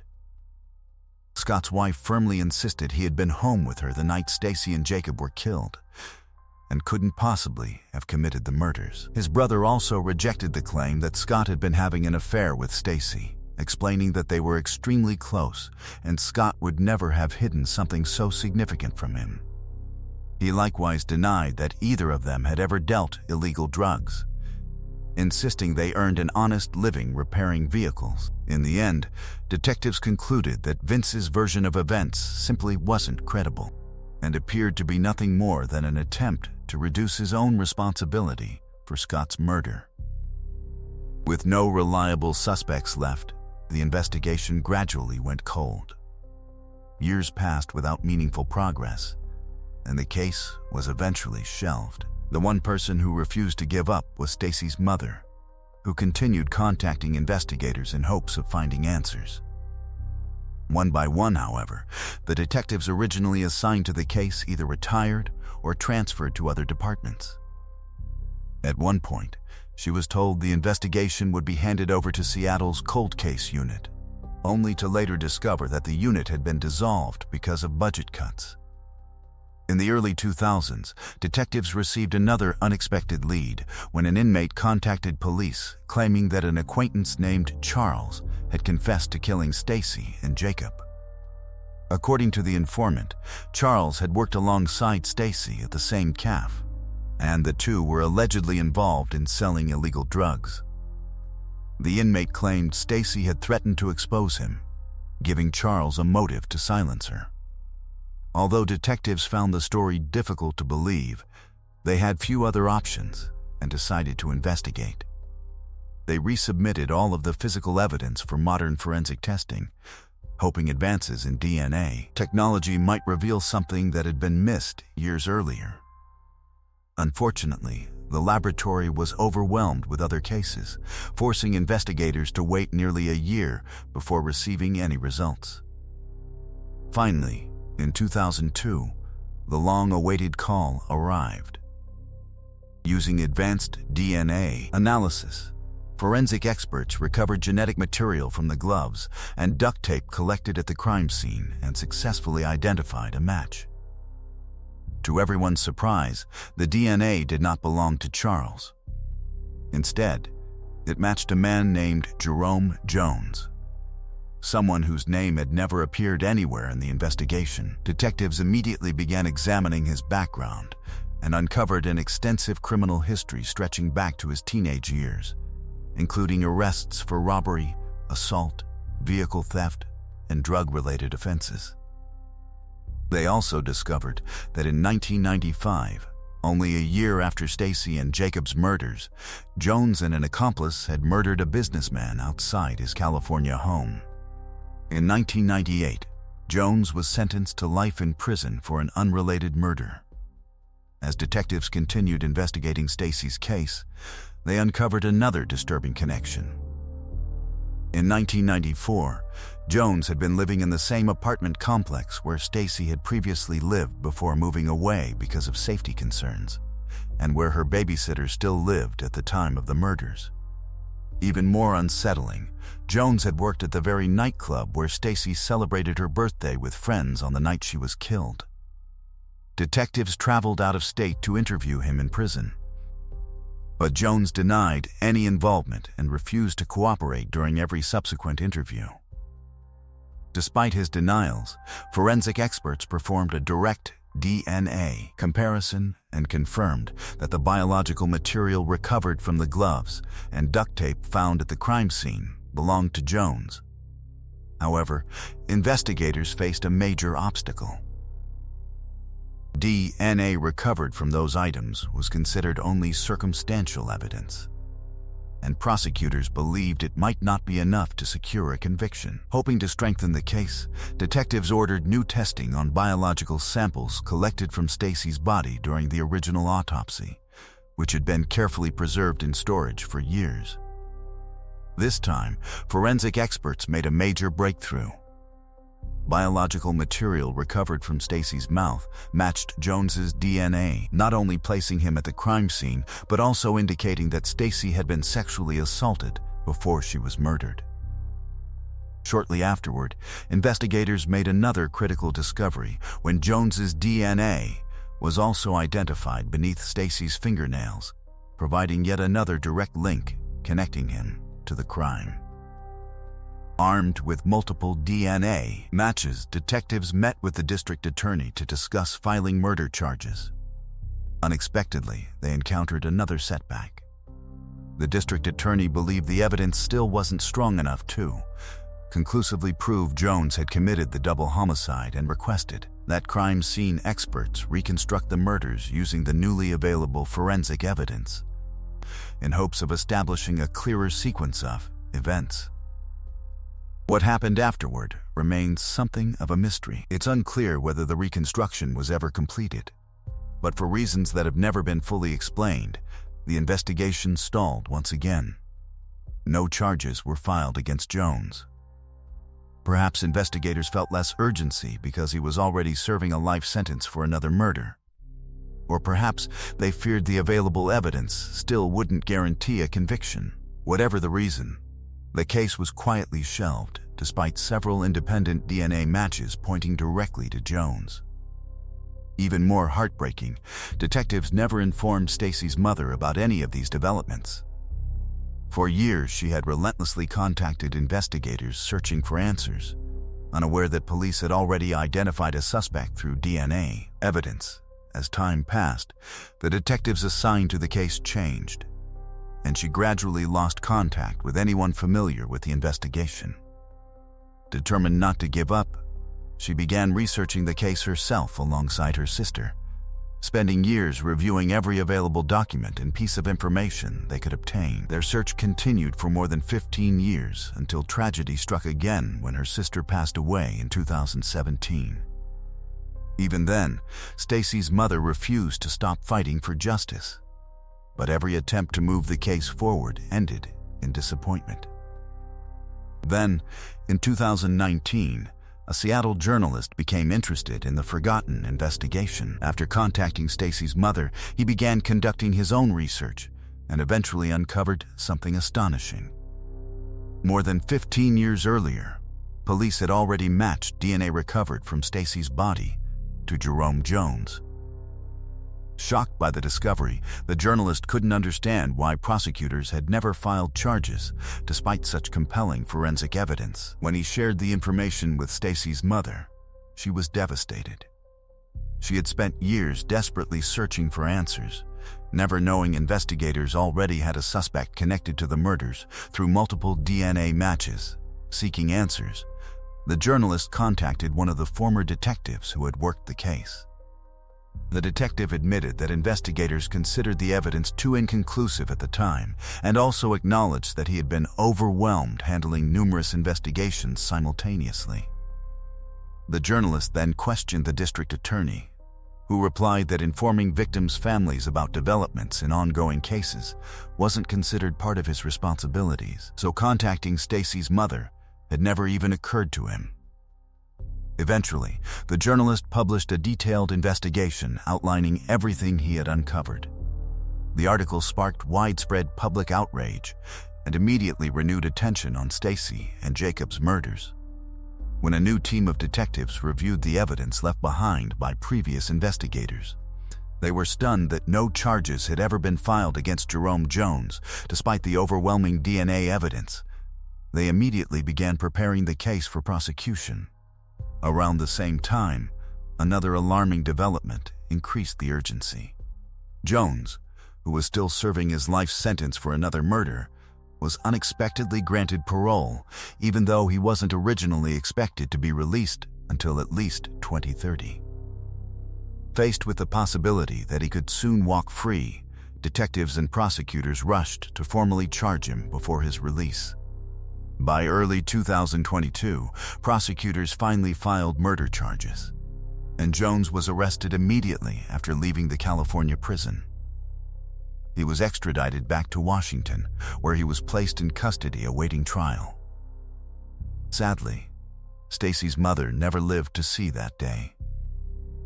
She passed away just 4 months after Jones was arrested, never witnessing the moment the man believed responsible for killing both her daughter and grandson was finally brought to justice. Despite her passing, prosecutors remained committed to finishing what she had fought for over so many years. Based on the available evidence, they reconstructed what they believed had happened that night. According to investigators, Jones confronted Stacy almost immediately after she left the babysitter's home. They believe he either forced her to pull over by threatening her with a weapon, or approached her after she stopped for another reason. Prosecutors argued that Jones's original intention was likely to steal her car, but during the encounter, he decided to sexually assault Stacy. He allegedly forced her from the vehicle and restrained her hands, but during the struggle, she managed to free herself and run back toward the car, where young Jacob had remained the entire time. It was then, investigators believe, that Jones shot both Stacy and her son. Afterward, he dragged their bodies onto the roadway, intending to steal the vehicle, but was unable to locate the keys because they had become lodged between the driver's seat and the door. Unable to drive away, he abandoned the car and fled the scene, unknowingly leaving behind multiple DNA samples that would eventually expose him decades later. During preliminary hearings in May 2023, Jones pleaded not guilty, and prosecutors began preparing for trial. As of now, the trial has not yet begun, and Jones remains behind bars awaiting his day in court. Given the extensive forensic evidence against him, investigators have expressed little doubt about his involvement, and if convicted, Jones faces another life sentence. After nearly 3 decades, the case finally appears to be reaching its long-awaited conclusion. Perhaps the most frustrating aspect of the entire investigation is that Jones could likely have been charged as early as 2002, only 8 years after the murders. Instead, for reasons that remain difficult to explain, authorities waited another 20 years before filing charges, even though Jones had already been incarcerated the entire time. Throughout those decades, Stacy's mother lived with unanswered questions, believing justice might never come. Now, as the man accused of murdering both her daughter and grandson finally faces trial, she is no longer here to witness the outcome. Share your thoughts on this case in the comments below, and if you enjoyed this documentary, don't forget to leave a like. Thanks for watching. Let's move on to the next case. A teenage girl left school and started the short walk home, but she never arrived. As detectives began investigating her disappearance, they found themselves facing an unusually long list of suspects, each with troubling backgrounds and possible motives. Despite years of effort, the case refused to yield answers until a series of unexpected events eventually exposed a shocking truth that would leave an entire community stunned. Tina Feltz was born on April 27, 1969, in Washington State. After her parents divorced when she was young, she moved to Pleasanton, California, with her mother. Not long afterward, her mother married a man named Steve, and the couple welcomed a son. Tina adored her little brother and, despite being only 6 years old, was often trusted to help care for him. As she grew older, she became remarkably independent, already planning for college and saving money for her first car while still in middle school. By 1984, Tina was a 14-year-old freshman in high school, but she struggled to fit in. Quiet and reserved, she kept to a small circle of friends, making her an easy target for relentless bullying. The harassment became so severe that she even considered transferring schools before the year ended. On April 5, her day got off to a terrible start when a group of girls once again confronted her in the cafeteria, threatening to wait for her after school. The school itself had a reputation for violence and misconduct. In fact, that very day, several boys shoved another student into an outdoor trash bin, and when a teacher pulled him out, they discovered he was heavily intoxicated after students had smuggled alcohol into school and spent the day drinking. Although Tina's mother had offered to transfer her elsewhere, Tina decided to stick it out for the remaining few months of the school year. That same afternoon, she was also told to stay after school for detention because she had repeatedly arrived late to class. Tina had stopped riding the school bus because the girls who bullied her tormented her during every trip, forcing her mother to drive her instead. Since her mother also had to prepare for work each morning, Tina often arrived late, but the school still punished her. Rather than serve detention, Tina chose to leave campus and head home. The walk wasn't especially long, but it required following a narrow path that passed beneath a highway through an underpass before continuing several hundred more yards to her neighborhood. She left school around 2:50 p.m. At first, other students were walking the same route, but one by one they turned off, leaving Tina alone. Roughly 20 minutes later, a truck driver traveling on the highway noticed what appeared to be someone lying near the entrance to the underpass below. Something about the scene didn't feel right, so he exited the highway, turned around, and drove back for a closer look.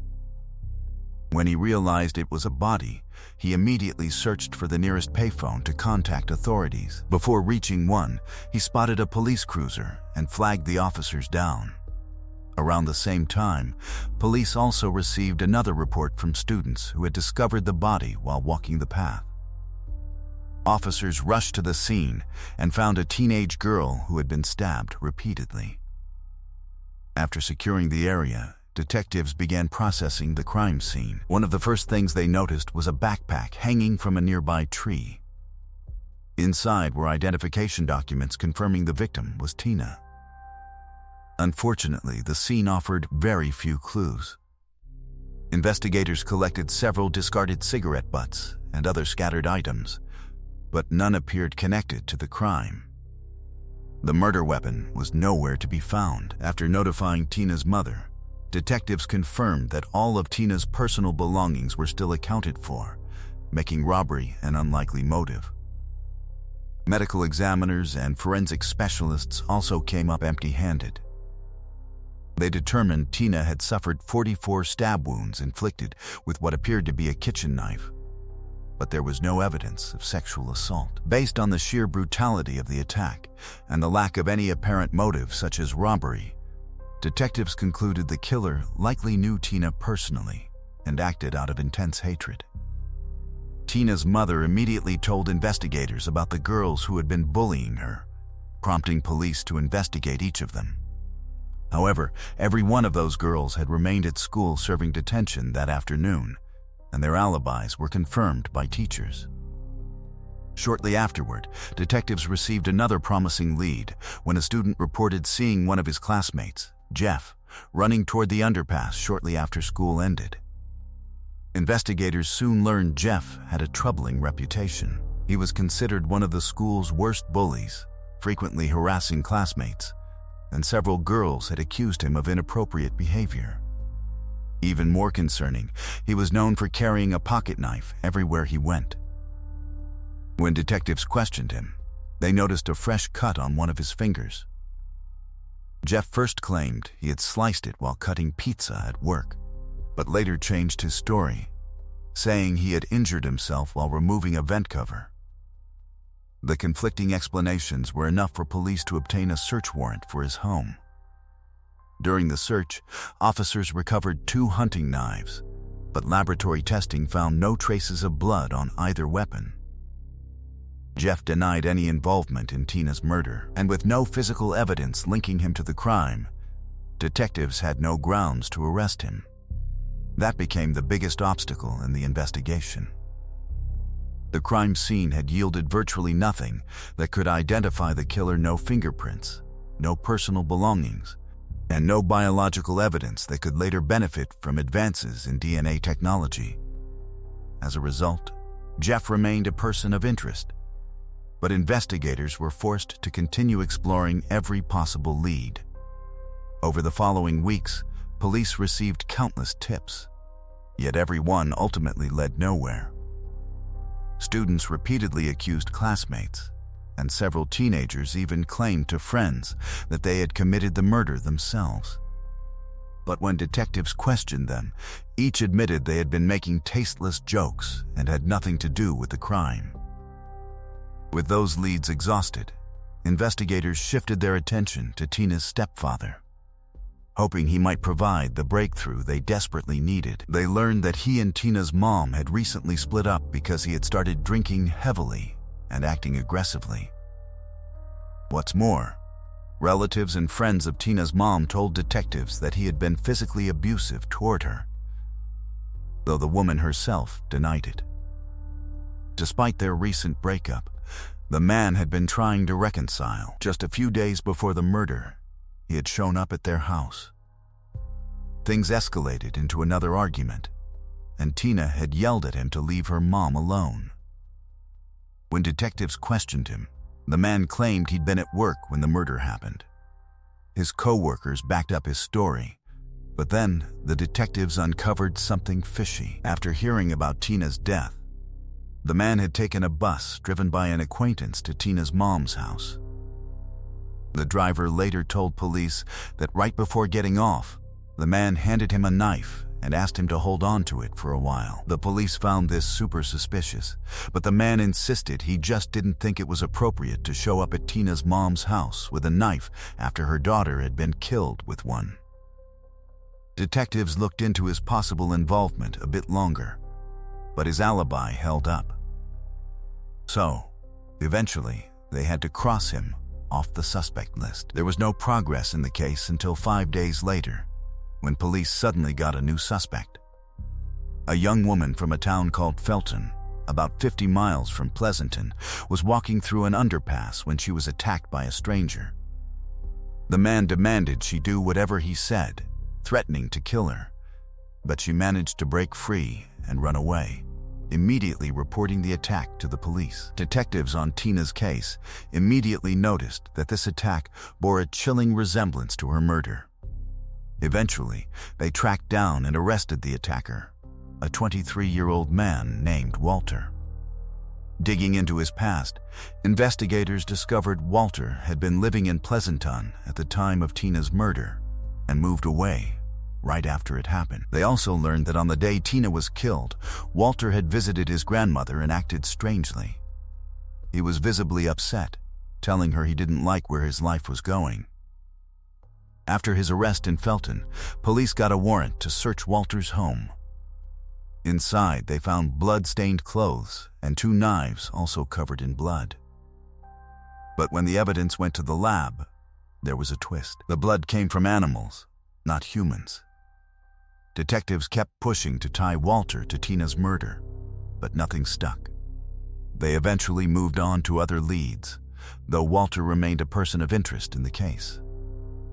Over the next few weeks, police began to wonder if Tina's murder might be the work of an unknown serial killer. In the months that followed, 3 more young women were killed in and around Pleasanton, but investigators made little progress on any of the cases. Still, they started to suspect the crimes might be connected. The theory plunged the town, once considered safe, into fear. Women avoided walking alone, and parents kept their children under tight supervision. Pressure mounted on the police department as the public demanded answers, but detectives hit dead ends every time. Years passed with no breakthroughs in Tina's case. Then, in 1989, another young woman was murdered in Pleasanton, just a few miles from where Tina's body had been found, also near an underpass. But, like all the others, this case went cold, leaving investigators no closer to catching the killer. The next twist in the case came in 1994. By then, DNA analysis had become a powerful tool in forensics, and detectives finally cracked one of the cold cases linked to the suspected serial killer. Experts re-examined evidence and got a DNA match to 35-year-old Michael Eide, who was already serving time for murdering a 66-year-old woman. With the DNA hit, Michael became a suspect in 3 other killings, including Tina's. But here's where things get interesting. When detectives told Tina's mom about him, she suddenly claimed she recognized him. Looking at his photo, she said she'd seen him at a barbecue years before the murder. She even dug up old photos from the event to prove it. But when she found them, she realized she was wrong. The man in the photo looked eerily similar to Michael, but it wasn't him. Investigators spent years digging for any link between Michael and Tina's murder, but they came up empty. He couldn't be tied to 2 of the other killings either. Still, he was sentenced to death for the one murder where his DNA sealed his fate. 2 years later, in 1996, detectives cracked another case when DNA matched a man named Robert Rhodes. But just like with the previous suspect, police couldn't tie him to Tina's murder. Over the next decade, a few more suspects popped up, but they all denied any involvement, and the case stalled out again.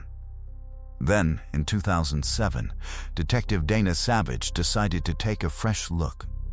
She was pregnant at the time and couldn't handle her usual duties, so she started digging into cold cases instead, and Tina's file caught her eye. After combing through every shred of evidence, Savage realized there was nothing solid to point to a killer.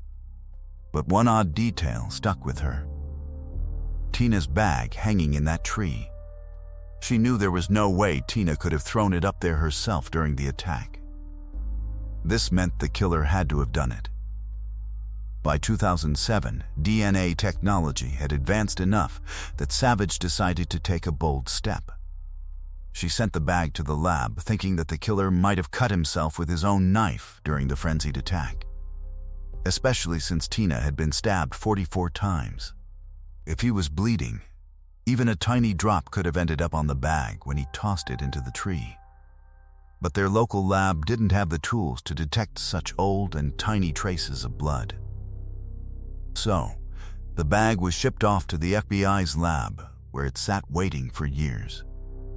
This went on until March 2011, when Savage finally got the call she'd been hoping for.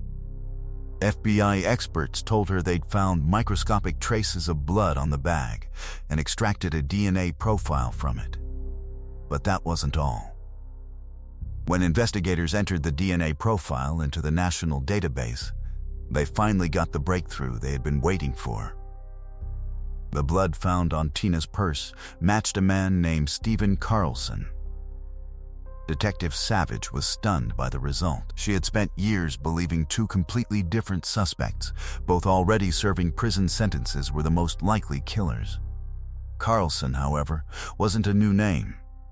He had appeared in the original investigation decades earlier. Stephen had attended the same high school as Tina and was 16 years old when she was murdered. Ironically, he was the same student who had been shoved into the trash can earlier that day during the school incident. And he was also the one who had pointed detectives toward Jeff, the knife-carrying bully who became one of the primary suspects. Although police briefly looked into Carlson back then, they found no evidence tying him to the crime and eventually moved on. Those who knew Stephen described him as deeply unsettling. He regularly made disturbing comments toward girls, displayed aggressive behavior, and earned the nickname Creepy Carlson among his classmates. Because of his strange conduct, he was frequently bullied himself. By the age of 15, he had begun abusing illegal substances, which only worsened his behavior. He spent time in juvenile detention on several occasions, although never for very long. Throughout those years, multiple people approached police claiming Stephen had privately admitted to killing Tina. But every time detectives confronted him, he dismissed the stories as jokes and denied any involvement. After graduating from high school, Carlson was sentenced to 2 years in prison for attempted assault. Once released, he continued using illegal substances and failed to register as a sex offender, leading to additional arrests. In late 2010, while living homeless, he was arrested again on drug-related charges. For the first time, authorities collected his DNA and entered it into the national database. That seemingly routine procedure would ultimately solve Tina's murder, because only 6 months later, the FBI laboratory finally tested the blood recovered from Tina's purse. By then, Carlson was already incarcerated on the drug conviction, allowing detectives to question him immediately. The moment they mentioned Tina's name, his behavior noticeably changed, yet he still refused to confess. Even so, the DNA evidence left investigators with little doubt, and he was formally charged with murder. His attorney immediately argued that the case should be handled in juvenile court since Carlson had been only 16 years old at the time of the crime. But the court rejected that request. As legal proceedings dragged on, Carlson remained behind bars. Tragically, on the very day his trial was scheduled to begin, Tina's mother suffered a fatal heart attack, passing away before she could see justice served for her daughter. The heartbreaking loss forced another delay, and the trial finally began in October 2014. Despite the defense's efforts, the jury convicted Carlson of first-degree murder, and he was sentenced to 26 years to life in prison. Carlson continued insisting he was innocent and immediately appealed the verdict. Several years later, in 2017, his attorney successfully convinced the court that prosecutors had failed to prove he intended to kill Tina before the attack. As a result, the conviction was reduced from first-degree to second-degree murder, lowering his sentence to 16 years to life. Even then, Carlson refused to accept responsibility until 2020, when he unexpectedly wrote 3 separate letters, one addressed to Tina's family, another to investigators, and a third written directly to Tina herself. For the first time in more than 3 decades, he admitted he was responsible and described what he claimed had happened on that tragic afternoon. According to Carlson, he had been enraged after classmates humiliated him by throwing him into a trash can earlier that day. He also knew his father would be furious because he had hosted a party the night before and left the house a complete mess. Angry, intoxicated, and overwhelmed, he said he returned home after school, grabbed a knife, and began walking without any specific destination or plan. When he emerged from the underpass, he encountered Tina and, without thinking, launched a brutal attack. Carlson claimed he had no memory of the stabbing itself. The next thing he remembered was standing over Tina's body with the bloody knife still in his hand. In his letters, he apologized and admitted Tina had done nothing to deserve what happened to her. Despite the confession, many questioned whether his remorse was genuine. Because his sentence allowed the possibility of parole, admitting guilt and expressing regret could significantly improve his chances before the parole board.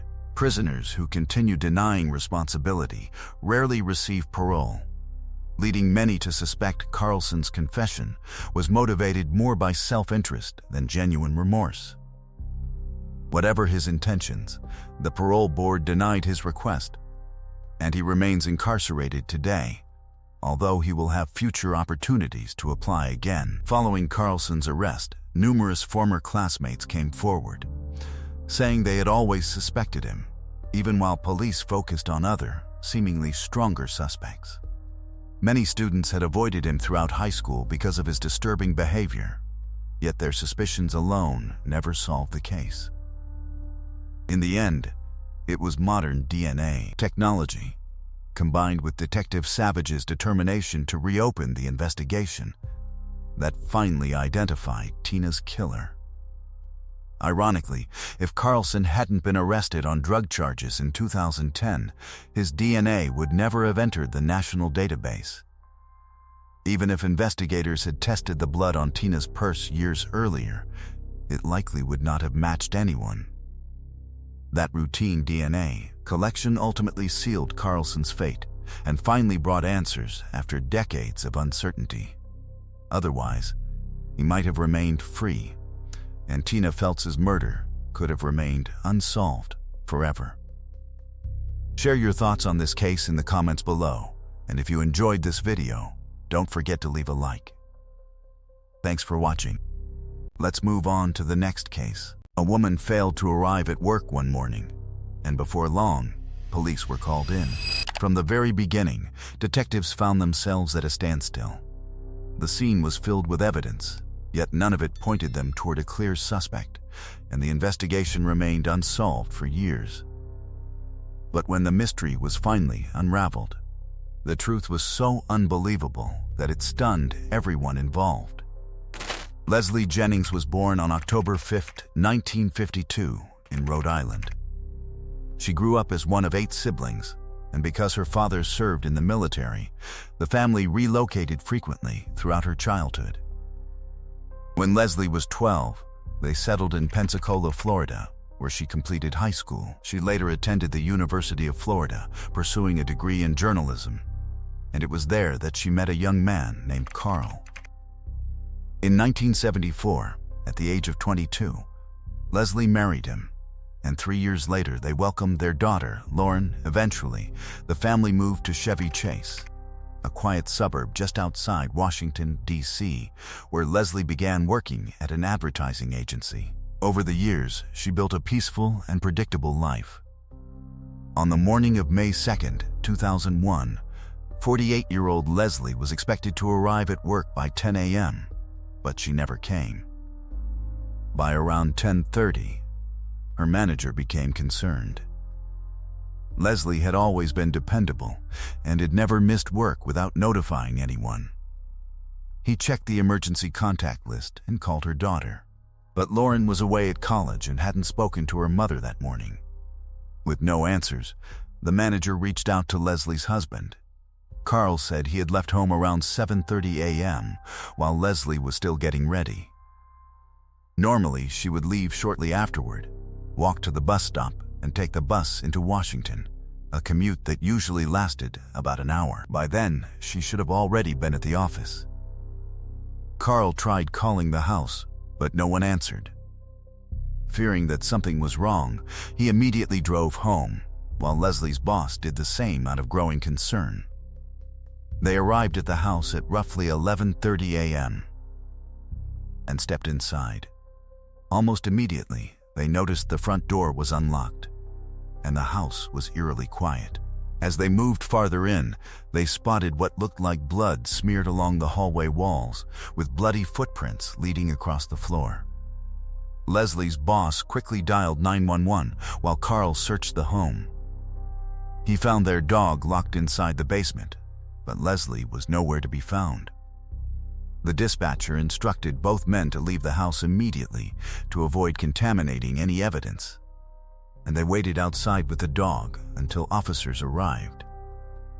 Police reached the scene within minutes and began a systematic search. Upstairs, they made a horrifying discovery. Leslie's body was lying face down inside the shower stall in the bathroom. Based on her position, investigators believed she had been killed somewhere else in the house before being dragged upstairs. It appeared the killer had intended to wash away blood and any possible DNA evidence.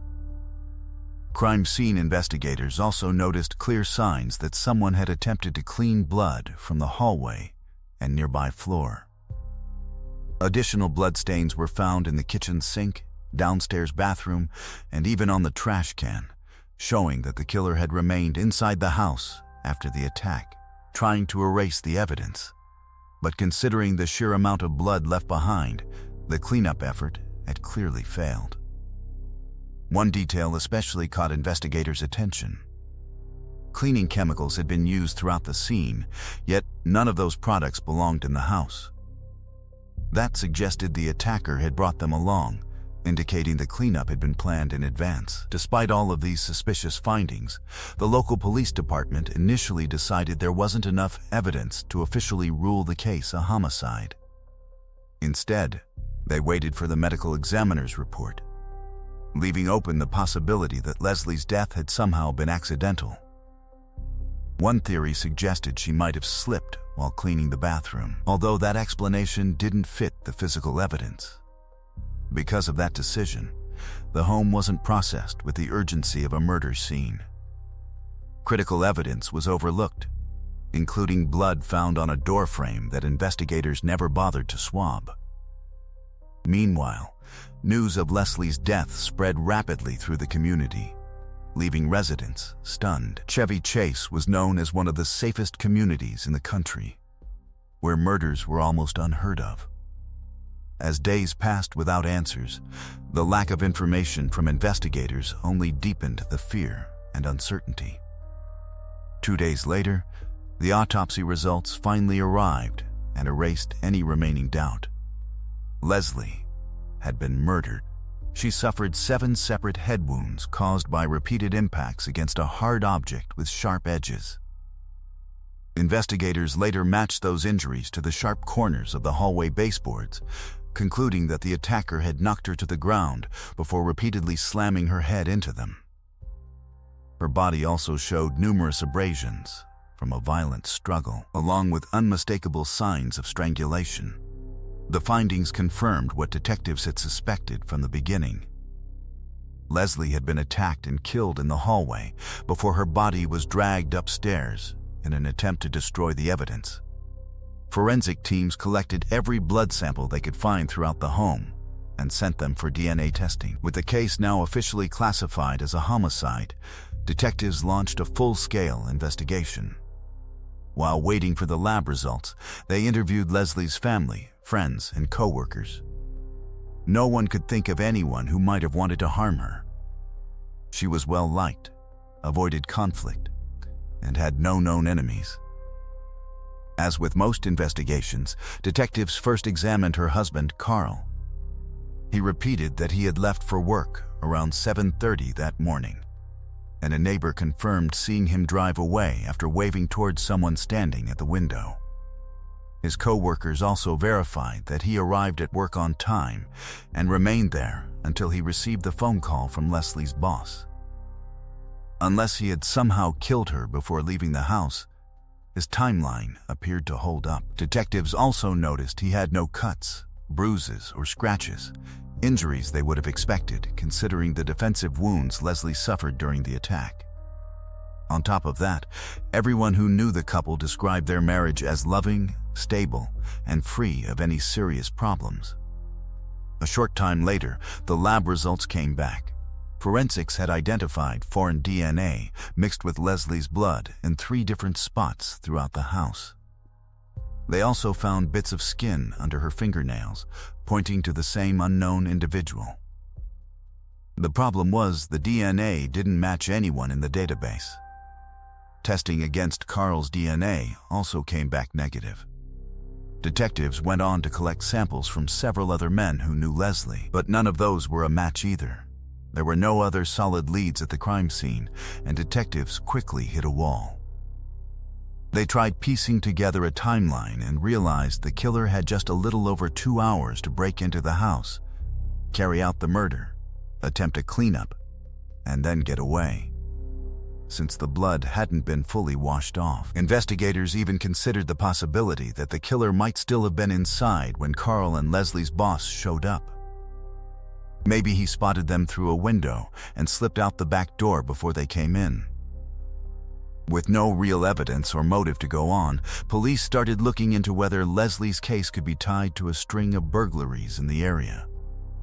But that theory went nowhere. A short time later, the county pulled together a special task force to review unsolved murders across nearby towns.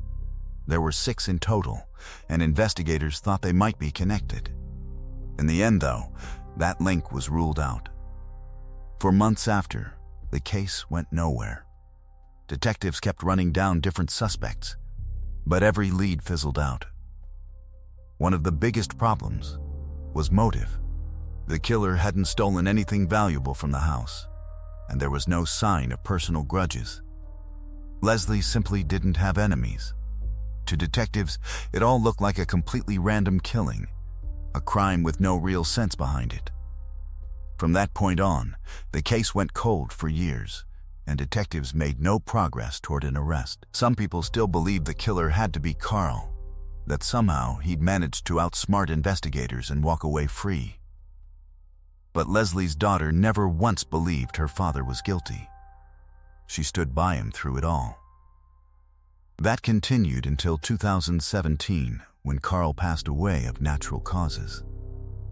Later, his daughter said he died of a broken heart, never knowing who had taken his wife from him. In 2022, 21 years after Leslie's murder, the local police department put together a special cold case team. They reopened her case, but the killer's DNA still wasn't showing up in the FBI's genetic database. So, detectives went back over everything. They re-entered everyone connected to the investigation, and once again reached out to the public, hoping that after all these years, someone might finally come forward with new information. But once again, nothing. That's when investigators decided to try a new approach. They sent the existing DNA samples to a company which specialized in genetic genealogy. The way it works is pretty simple and complicated at the same time. Investigators take an unknown DNA sample and run it through public genealogy databases where people upload their own results. Almost every time, at least one relative pops up, even if it's a distant one. From there, experts build out family trees and trace them back to the most likely suspect, narrowing it down by things like age, location, and other details.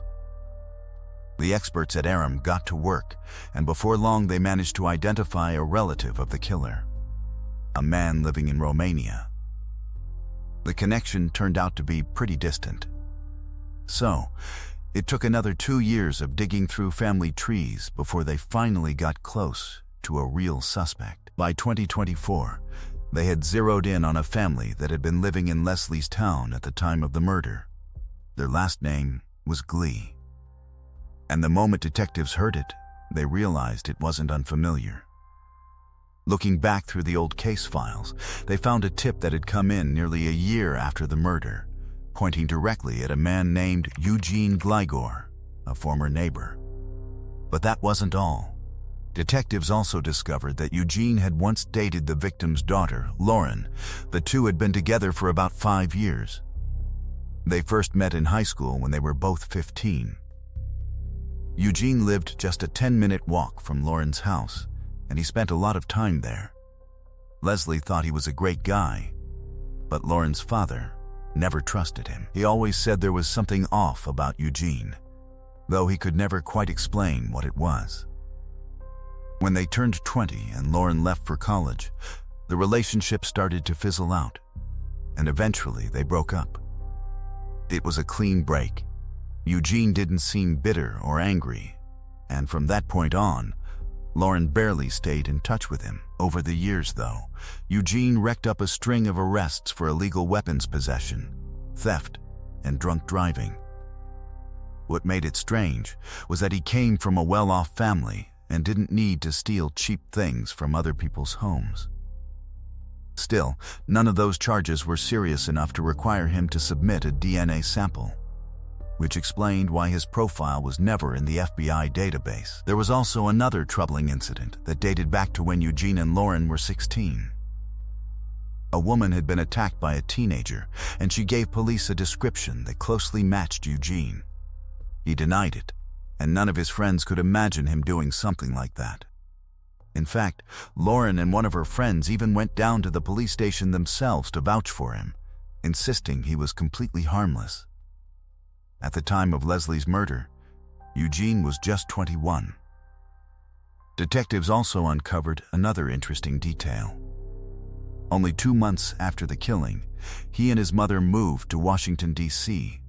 From then on, he stayed off the radar, never getting into trouble again. What stood out was that even though a neighbor had tipped police off about him back in 2002, detectives never actually spoke to him about Leslie's case.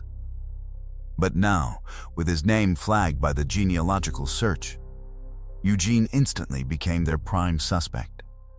By 2024, he was still living in D.C. and working for a company that sold surveillance equipment. Investigators started thinking about how to get a sample of his DNA, and that's when they learned he was due to return from Europe on June 9, 2024. They came up with a plan and reached out to airport staff for help. The plan was simple. A border officer pulled Eugene aside for what looked like a routine check. On the table nearby, they'd set out a few bottles of water, and Eugene casually grabbed one. A little later, he tossed the empty bottle into the trash, and detectives moved in right away. They collected it and sent it straight to the lab. Forensic experts swabbed the bottle for DNA and compared it to the genetic material found under Leslie's fingernails. It was a perfect match. That meant one thing: Leslie had scratched Eugene during the attack, leaving his DNA behind at the scene of her murder. With that undeniable evidence, detectives finally had their killer. A few days later, police approached Eugene outside his apartment and placed him under arrest. They brought Eugene in for questioning, And at first, the detectives kept things basic, asking when he'd last spoken to his ex-girlfriend or her mother, and whether he'd ever set foot in their house after the breakup. Eugene acted confused, like he didn't even know what they were talking about. And eventually, he asked for a lawyer. That was when the detective finally revealed the evidence they had been holding back. Eugene's DNA had been identified inside the victim's home. The moment he heard those words, he froze. Clearly caught off guard, he insisted he had never provided a DNA sample in his entire life. Struggling to find an explanation, he nervously claimed he couldn't remember anything and said he had no idea what to tell them. The detectives reminded him that if he wanted an attorney present, the interview would have to stop until one arrived. Eugene hesitated before asking if he could call his girlfriend for advice because he didn't know what to do. It was obvious he was falling apart. His hands shook uncontrollably, his voice cracked, and he appeared to break down in tears. He argued that they were treating him as guilty before he had ever stood trial. But one of the detectives noticed something unusual. Despite all the sobbing, not a single tear actually ran down his face. She pointed it out immediately. Eugene quickly tried to explain it away, saying he was dehydrated and his eyes were too dry to produce tears. Within moments, his composure completely collapsed. He complained that his bloodshot eyes were only from being exhausted and emotionally drained, then accused the detectives of trying to frame him, while once again insisting he couldn't remember anything. By the time the interrogation ended, investigators were more convinced than ever that they had the right man. His forced display of emotion and constantly shifting explanations only strengthened their suspicions. More importantly, the overwhelming amount of his DNA recovered from the crime scene meant they didn't need a confession. Soon afterward, Eugene was formally charged with first-degree murder. His arrest stunned many people who knew him. Friends and relatives described him as friendly, cheerful, and generous, someone who regularly donated to charities and actively participated in community events. But not everyone was caught off guard. One of his former girlfriends revealed that during arguments, he would suddenly explode with rage, throwing objects across the room and punching holes through walls. Even his own brother admitted he had always been afraid of Eugene, believing he was capable of serious violence. Meanwhile, Lauren struggled to accept the truth. The thought that her former boyfriend had murdered her mother was almost impossible to comprehend. She remembered seeing Eugene shortly after Leslie's death and telling him what had happened. He had hugged her and quietly said he was sorry, never revealing that investigators would later accuse him of being the killer. Preparing the case for trial took nearly another year, and by May 2025, prosecutors offered Eugene a plea agreement. If he admitted guilt, the first-degree murder charge would be reduced to second-degree murder, acknowledging that the killing had not been premeditated and reducing the maximum possible sentence to 30 years in prison. Eugene accepted the deal and pleaded guilty. However, the agreement came with one major limitation. He was never required to explain what had actually happened or why he killed Leslie. Even today, his motive remains unknown. Detectives questioned him repeatedly, hoping he would finally reveal the truth, but he refused to say another word. Investigators eventually developed their own theory. They believed the crime may have begun as a burglary that spiraled out of control. Eugene had previously been connected to multiple theft investigations, leading detectives to suspect he intended to steal from the Jennings home. Since he was familiar with the house, it would have seemed like an easy target. They believe he may have assumed no one was home, only to unexpectedly encounter Leslie. Because she knew him personally, he couldn't risk being identified, and in a moment of panic, he may have decided to kill her. Still, that explanation leaves important questions unanswered. There were no signs of forced entry anywhere in the house, making it unclear how Eugene got inside. One possibility is that he simply knocked on the door, And because Leslie had known him for years, she let him in without hesitation. If that's what happened, the attack could have started almost immediately in the hallway. But if robbery truly wasn't the motive, then what was? And if his intention had been to murder her from the beginning, why didn't he arrive carrying a weapon? Those questions have never been answered, and unless Eugene eventually decides to speak, the real reason behind Leslie's murder may remain a mystery forever. In late August 2025, he was sentenced to 22 years in prison. Yet even then, he refused to explain why he had taken her life. The case also sparked serious criticism of the police department. Investigators had actually received a tip mentioning Eugene's name only a year after the murder. But for reasons that have never been explained, they never interviewed him or collected his DNA. Had they done so back in 2002, the case might have been solved decades earlier. Unfortunately, that opportunity was lost forever. Even so, the investigation ultimately made history as the first case in Maryland to be solved using genetic genealogy, a groundbreaking technique that has since helped investigators solve hundreds of cold cases across the United States. Let me know what you think about this incredible case in the comments below. And if you enjoyed this video, don't forget to leave a like.